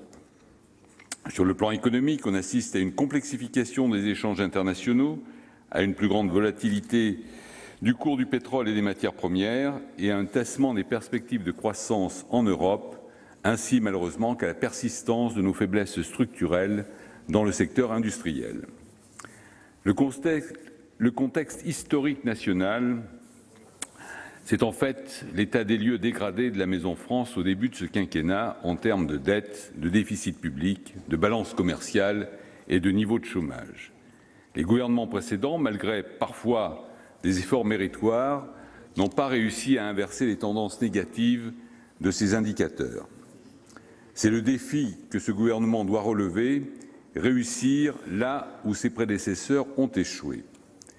Ce constat devrait conduire ceux qui ont gouverné ou soutenu les politiques publiques lors de la dernière décennie à une plus grande modestie ainsi qu'à plus de réserve dans leurs critiques et leurs propositions, mais aussi le gouvernement à respecter une certaine prudence dans l'affirmation de ses certitudes. La loi de finances que vous nous présentez pour 2019 est à la fois un budget de transformation et de transition. En effet, si le déficit budgétaire atteint 98,7 milliards d'euros, il aurait été à périmètre comparable à 76,3 milliards d'euros, soit 3,7 milliards d'euros inférieurs au déficit pour 2018. Cet écart de 22,4 milliards d'euros s'explique par le basculement du CICE en diminution de cotisations sociales pour les entreprises, ce qui génère sur 2019 une double charge pour le budget de l'État, le CICE 2018 imputé sur l'impôt sur l'IS de 2019 et la baisse des cotisations à compter de janvier 2019. Mais aussi le décalage d'un mois de recettes d'impôt sur le revenu lié à la mise en place du prélèvement à la source, une mesure légèrement compensée par l'avènement d'un 5e acompte d'IS pour les entreprises. Cette loi de finances nous inspire un certain nombre de satisfactions, mais aussi quelques réserves, interrogations et inquiétudes. Au rang des satisfactions figure le respect de la trajectoire budgétaire fixée par la loi de programmation financière 2018-2022, avec un déficit public de 1,9 du PIB majoré à 2,8% du fait des dispositions exceptionnelles, je parle du CICE, la construction budgétaire basée sur des hypothèses macroéconomiques jugées crédibles par la Cour des comptes et qui estiment le maintien d'un taux de croissance à 1,7% du PIB, le maintien pour la deuxième année consécutive des concours financiers aux collectivités territoriales avec une enveloppe normée stabilisée à 40 milliards d'euros, une augmentation du pouvoir d'achat estimée par le gouvernement à 6 milliards d'euros, inflation et fiscalité écologique incluses, mais que l'on doit ramener en progression nette aux environs de 3 milliards d'euros pour tenir compte du plafonnement de l'évolution des retraites et pensions. Enfin, une légère baisse du niveau des prélèvements obligatoires qui devrait s'établir à 44,2% en 2019 au lieu de 45% en 2018. Parmi les réserves et les interrogations, je n'en retiendrai que deux. Celle concernant la TICPE, dont le produit devrait s'accroître de 3,9 milliards d'euros, mais dont la plus grande partie de la progression resterait dans le budget de l'État. Une partie seulement de cette progression étant affectée à la transition énergétique et à la FIT. Si la hausse et la variation du prix des carburants est bien principalement imputable à l'évolution du prix du pétrole brut, le manque de clarté dans le fléchage du produit de cette taxe a handicapé la pédagogie du gouvernement et n'est pas étranger à la grogne de nos concitoyens. La deuxième réserve, qui est peut-être plus personnelle, porte sur la désocialisation des heures supplémentaires, qui est bien l'introduction de 600 millions d'euros en 2019 et 2 milliards d'euros en année pleine de pouvoir d'achat pour les salariés effectuant des heures supplémentaires. Cette mesure, certes populaire, représente quand même un effet d'aubaine qui a quelques inconvénients et effets pervers, en ne concernant qu'à peine la moitié des salariés du secteur privé, en annulant la création de 12 000 emplois par an et n'ayant aucun effet de levier au niveau des entreprises sur leur croissance ou leur compétitivité. En ce qui concerne les inquiétudes, je voudrais rappeler que la gravité que représente le déficit budgétaire, même ramené à 76 milliards d'euros, il faudra en effet, par exemple, doubler les recettes de l'impôt sur le revenu pour retrouver un équilibre budgétaire. Par ailleurs, la dette continue de progresser avec une charge annuelle de 42,5 milliards d'euros. La dépense publique ne pèse pas et la diminution des emplois dans les services de l'État est assez faible, de l'ordre de 4 000 en 2019, ce qui reporte à la deuxième moitié du quinquennat tout l'effort auquel le président de la République s'était engagé. Une autre crainte porte sur les choix qui pourraient être faits par nos compatriotes entre la consommation, l'investissement et l'épargne. Les Français sont déjà parmi les plus gros épargnants du monde, avec 5 100 milliards d'euros de patrimoine financier hors immobilier des ménages. Si les gains de pouvoir d'achat s'orientent vers le renforcement d'une épargne défensive, épargne de précaution peu risquée et peu rémunératrice, cela pénalisera lourdement l'investissement et la consommation des ménages, de même que le renforcement des capitaux propres des entreprises. Ainsi, la hausse de 0,7% du pouvoir d'achat du deuxième trimestre 2018 a pris intégralement le chemin de l'épargne, dont les flux collectés sont passés sur cette période de 16 à 23 milliards d'euros. Les ressorts d'une reprise économique, messieurs les ministres, en 2019 sont bien présents sur le plan technique et financier, mais ils risquent d'être neutralisés par une approche psychologique de la situation assez pessimiste de la part de nos compatriotes et largement amplifiée par les événements et les effets médiatiques. En conclusion, notre appréciation de ce budget est plutôt contrastée, même si elle demeure globalement positive. Le groupe RDSE ne remet pas en cause l'orientation générale du gouvernement et de la politique du gouvernement et des importantes réformes structurelles qui sont ou seront engagées. Nos propositions par voie d'amendement concerneront des ajustements mineurs destinés à mieux répondre à certaines situations sans effet significatif en termes de masse financière.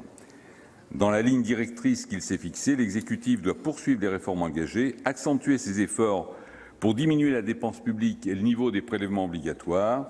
La majorité du groupe RDSE ne s'associera pas aux amendements qui pourraient infléchir de manière trop grossière ce budget et soutiendra donc le projet de loi de finances pour 2019 du gouvernement. Je vous remercie. Merci. La parole est à Monsieur Philippe Adnot pour le groupe des non-inscrits pour 5 minutes.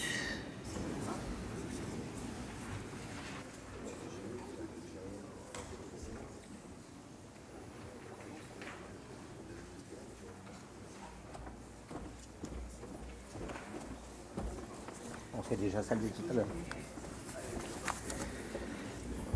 Bien, Madame la Présidente, Monsieur le Premier ministre, Monsieur le Ministre, Monsieur le Président de la Commission des finances, Monsieur le rapporteur général, mes chers collègues, un budget dont presque toutes les missions sont ou seront adoptées est-il un bon budget? Techniquement, on pourrait penser que oui. Et d'ailleurs, il faut saluer honnêtement les efforts de maîtrise du présent budget qui sont indéniables. Toutefois, en réalité, un budget ne peut être bon que s'il est également au service d'une bonne politique. J'ai observé avec intérêt les premiers pas de ce gouvernement, j'ai approuvé les mesures qui avaient trait à la simplification, à la relance de l'économie et de l'investissement. Force est de constater aujourd'hui que nous sommes loin d'une bonne politique dans la mesure où certains vieux démons de Bercy ont repris le dessus.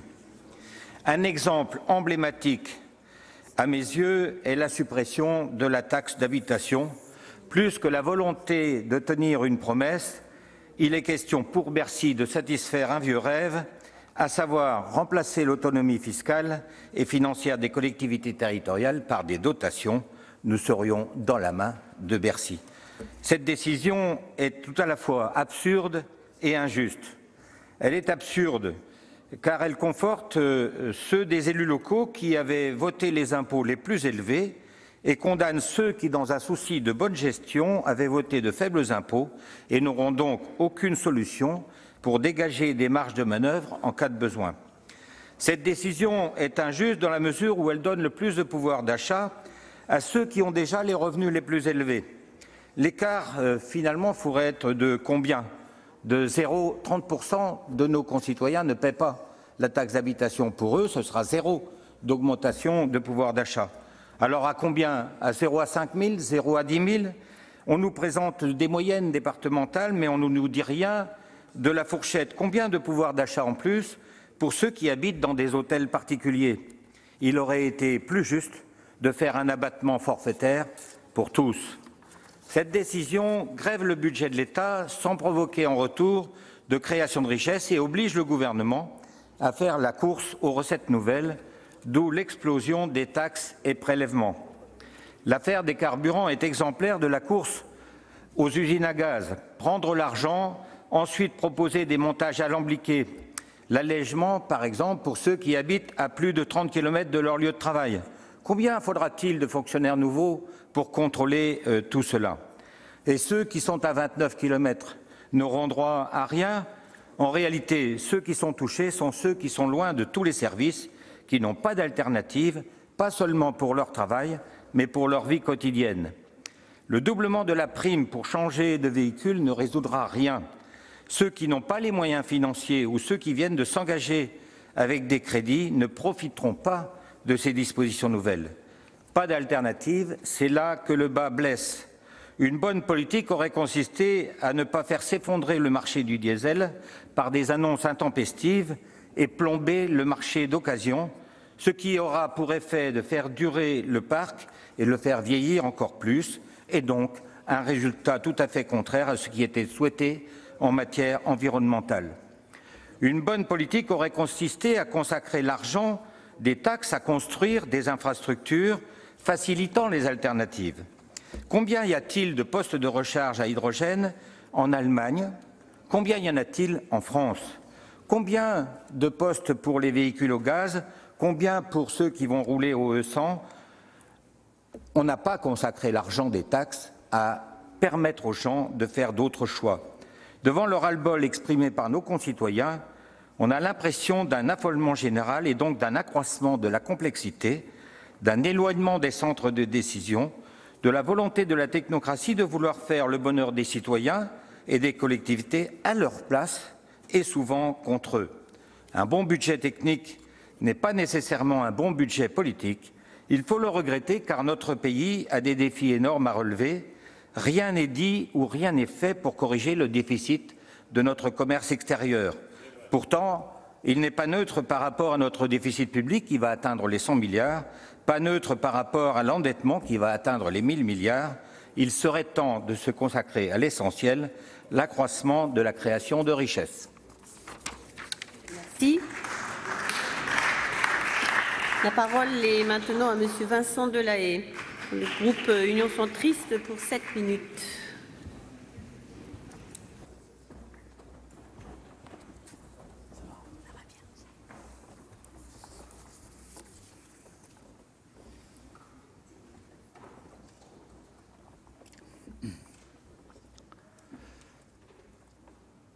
Madame la Présidente, Messieurs les ministres, mes chers collègues, il y a une addiction française à la dépense publique.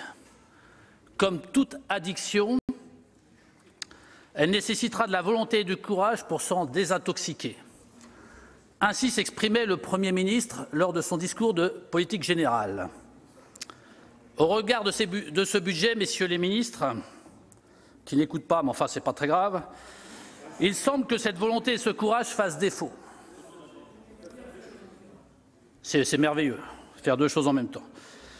Notre pays, monsieur le ministre, est la victime du couple infernal excès de dépenses, excès d'impôts. L'enfant de ce couple, c'est un État obèse, écrasant l'activité économique par sa gloutonnerie fiscale. Cette situation fait de la France le dernier de la cordée européenne. Pour preuve, depuis une semaine, nous vivons à crédit. Pendant 46 jours, les services de l'État sont payés à crédit. Seules la Pologne et la Roumanie font moins bien que nous. Et le résultat, c'est un déficit très élevé. 100 milliards d'euros avec le CICE, 80 milliards sans CICE. Soit à peu près 30 milliards de plus qu'en 2017.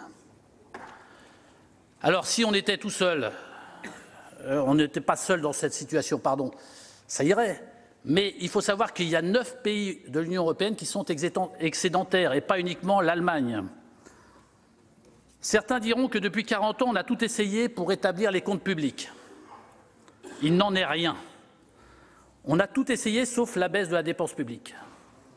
Maîtriser la dépense ne suffit pas, la réduire est une nécessité.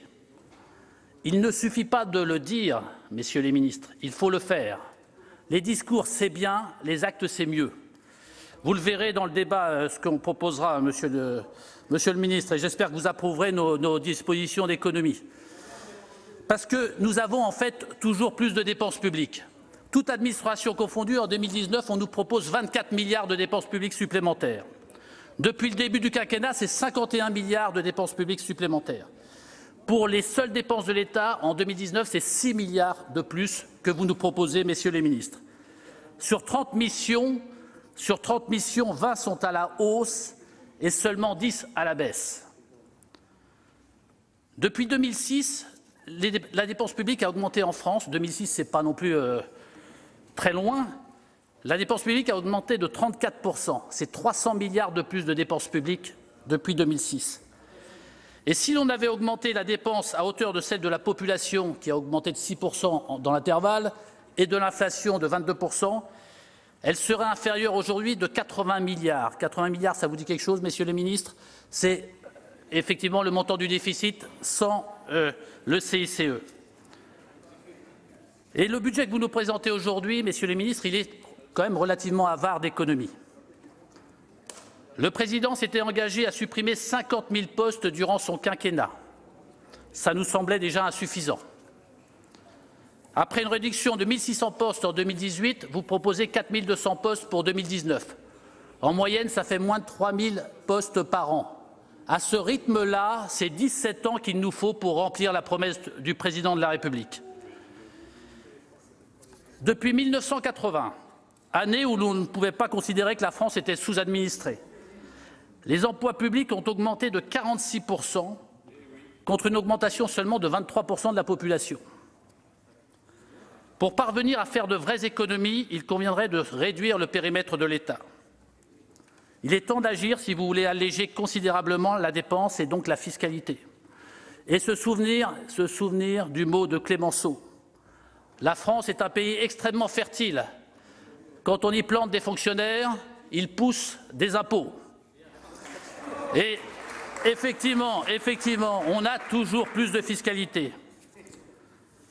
Alors vous avez hérité, Monsieur le ministre, du choc fiscal du quinquennat Hollande. Plus 50 milliards d'euros d'impôts et de taxes. Effectivement, l'INSEE a montré récemment dans une étude que le pouvoir d'achat moyen des Français avait baissé de 440 € par an entre 2008 et 2016, et notamment du fait de ce choc fiscal du quinquennat Hollande. Et cette année, vous nous proposez une augmentation de la taxe carbone, qui a été amplifiée par votre gouvernement. Ce n'est pas votre gouvernement qui a décidé, mais elle a été amplifiée. Et pour moi, cette augmentation est à la fois une supercherie et une punition. Le rapporteur a parlé d'escroquerie, moi je parlerai plutôt de supercherie, car en fait, cette taxe carbone n'est pas une vraie taxe écologique, c'est une taxe de rendement budgétaire. 38 milliards d'euros qu'elle doit rapporter, et en réalité 7 milliards pour la transition énergétique, et encore une dépense en baisse permanente, puisque vous avez proposé une baisse aussi dans le PLFR récent. C'est une punition, parce que son côté incitatif est finalement très faible, voire nul. Parce que beaucoup de nos concitoyens n'ont pas de solution alternative. Personne n'est dupe de cette tromperie qui a légitimement causé la colère de millions de Français, gilets jaunes ou pas. Alors, si l'on ne doit retenir qu'une seule chose dans nos discussions budgétaires, c'est que les dépenses d'aujourd'hui sont les impôts de demain. Le résultat, on a dépassé les 1 000 milliards d'impôts et de taxes collectés dans notre pays. La France bat cette année 2 records. Le niveau des dépenses publiques, premier pays de l'OCDE, et celui des impôts et taxes, premier pays de l'Union européenne. Et nous sommes le pays d'Europe pour lequel le jour de libération fiscale est le plus tardif. Je pense qu'ici, tout le monde sait ce que c'est que le jour de libération fiscale, c'est-à-dire le jour où on a fini de payer tous nos impôts et taxes dans l'année, et en France, il est le 27 juillet. Jusqu'au 27 juillet, on travaille pour l'État et toutes les caisses de sécurité sociale et de retraite. Et à partir du 27 juillet, on travaille pour soi-même. Au vu de ce budget, messieurs les ministres, je crains que la France ne cesse de sitôt d'être le pays le plus dépensier et donc le plus taxé. Pour terminer, je voudrais vous dire que pour moi, un bon gestionnaire de l'argent public devrait être sincère, prudent et économe. Messieurs les ministres, votre gouvernement est-il sincère ? Oui, sans aucun doute, et c'est un gros progrès. Est-il prudent? Un peu, mais à mon avis, peut mieux faire en la matière. Économe? Assurément pas. Il est urgent de progresser dans cette direction, car sans révolution de notre politique budgétaire, la révolte fiscale, elle, n'en finira pas de gronder. Je vous remercie.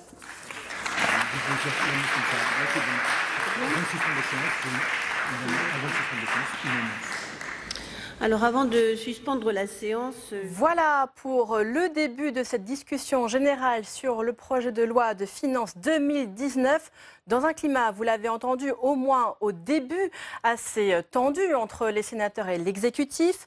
Les sénateurs ont notamment pointé du doigt des résultats décevants en matière de croissance, cela de la part du gouvernement, et un effort de redressement des finances publiques qui, lui, n'est pas au rendez-vous. Mais en plein mouvement des Gilets jaunes, la fiscalité écologique a aussi été très commentée dans un climat inflammable. Vous avez notamment pu entendre Bruno Le Maire et Gérald Darmanin, les ministres qui ont reproché avec virulence à la droite sa proposition de chèque essence. Je les cite, un cadeau à 15 milliards d'euros. Proposition de Laurent Wauquiez, proposition du parti à laquelle beaucoup de sénateurs les Républicains sont d'ailleurs opposés. Ils ont donc trouvé pour certains ce reproche injuste. De leur côté, ils ont rappelé avoir alerté sur le caractère insoutenable d'une hausse pluriannuelle de la taxe sur les carburants pour les Français et sur le risque de nouveaux bonnets rouges, cela dès l'année dernière. À l'époque, vous nous aviez ri au nez, a déclaré Albéric de Montgolfier.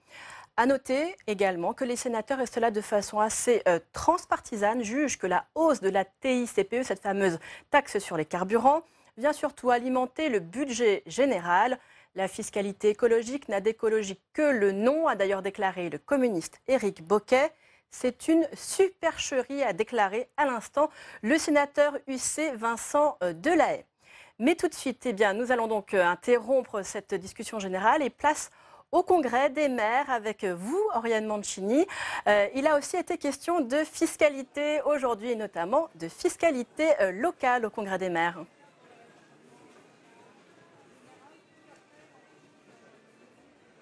Et oui Tam, merci beaucoup. On vous retrouve à partir de 14 h aux côtés de Delphine Girard pour suivre la séance de questions d'actualité au gouvernement. Et vous le disiez, la journée événement se poursuit sur Public Sénat et nous allons continuer à parler de finances locales ici au 101e Congrès des maires de France. Public Sénat et l'AMF, avec le soutien de la Mutuelle nationale territoriale,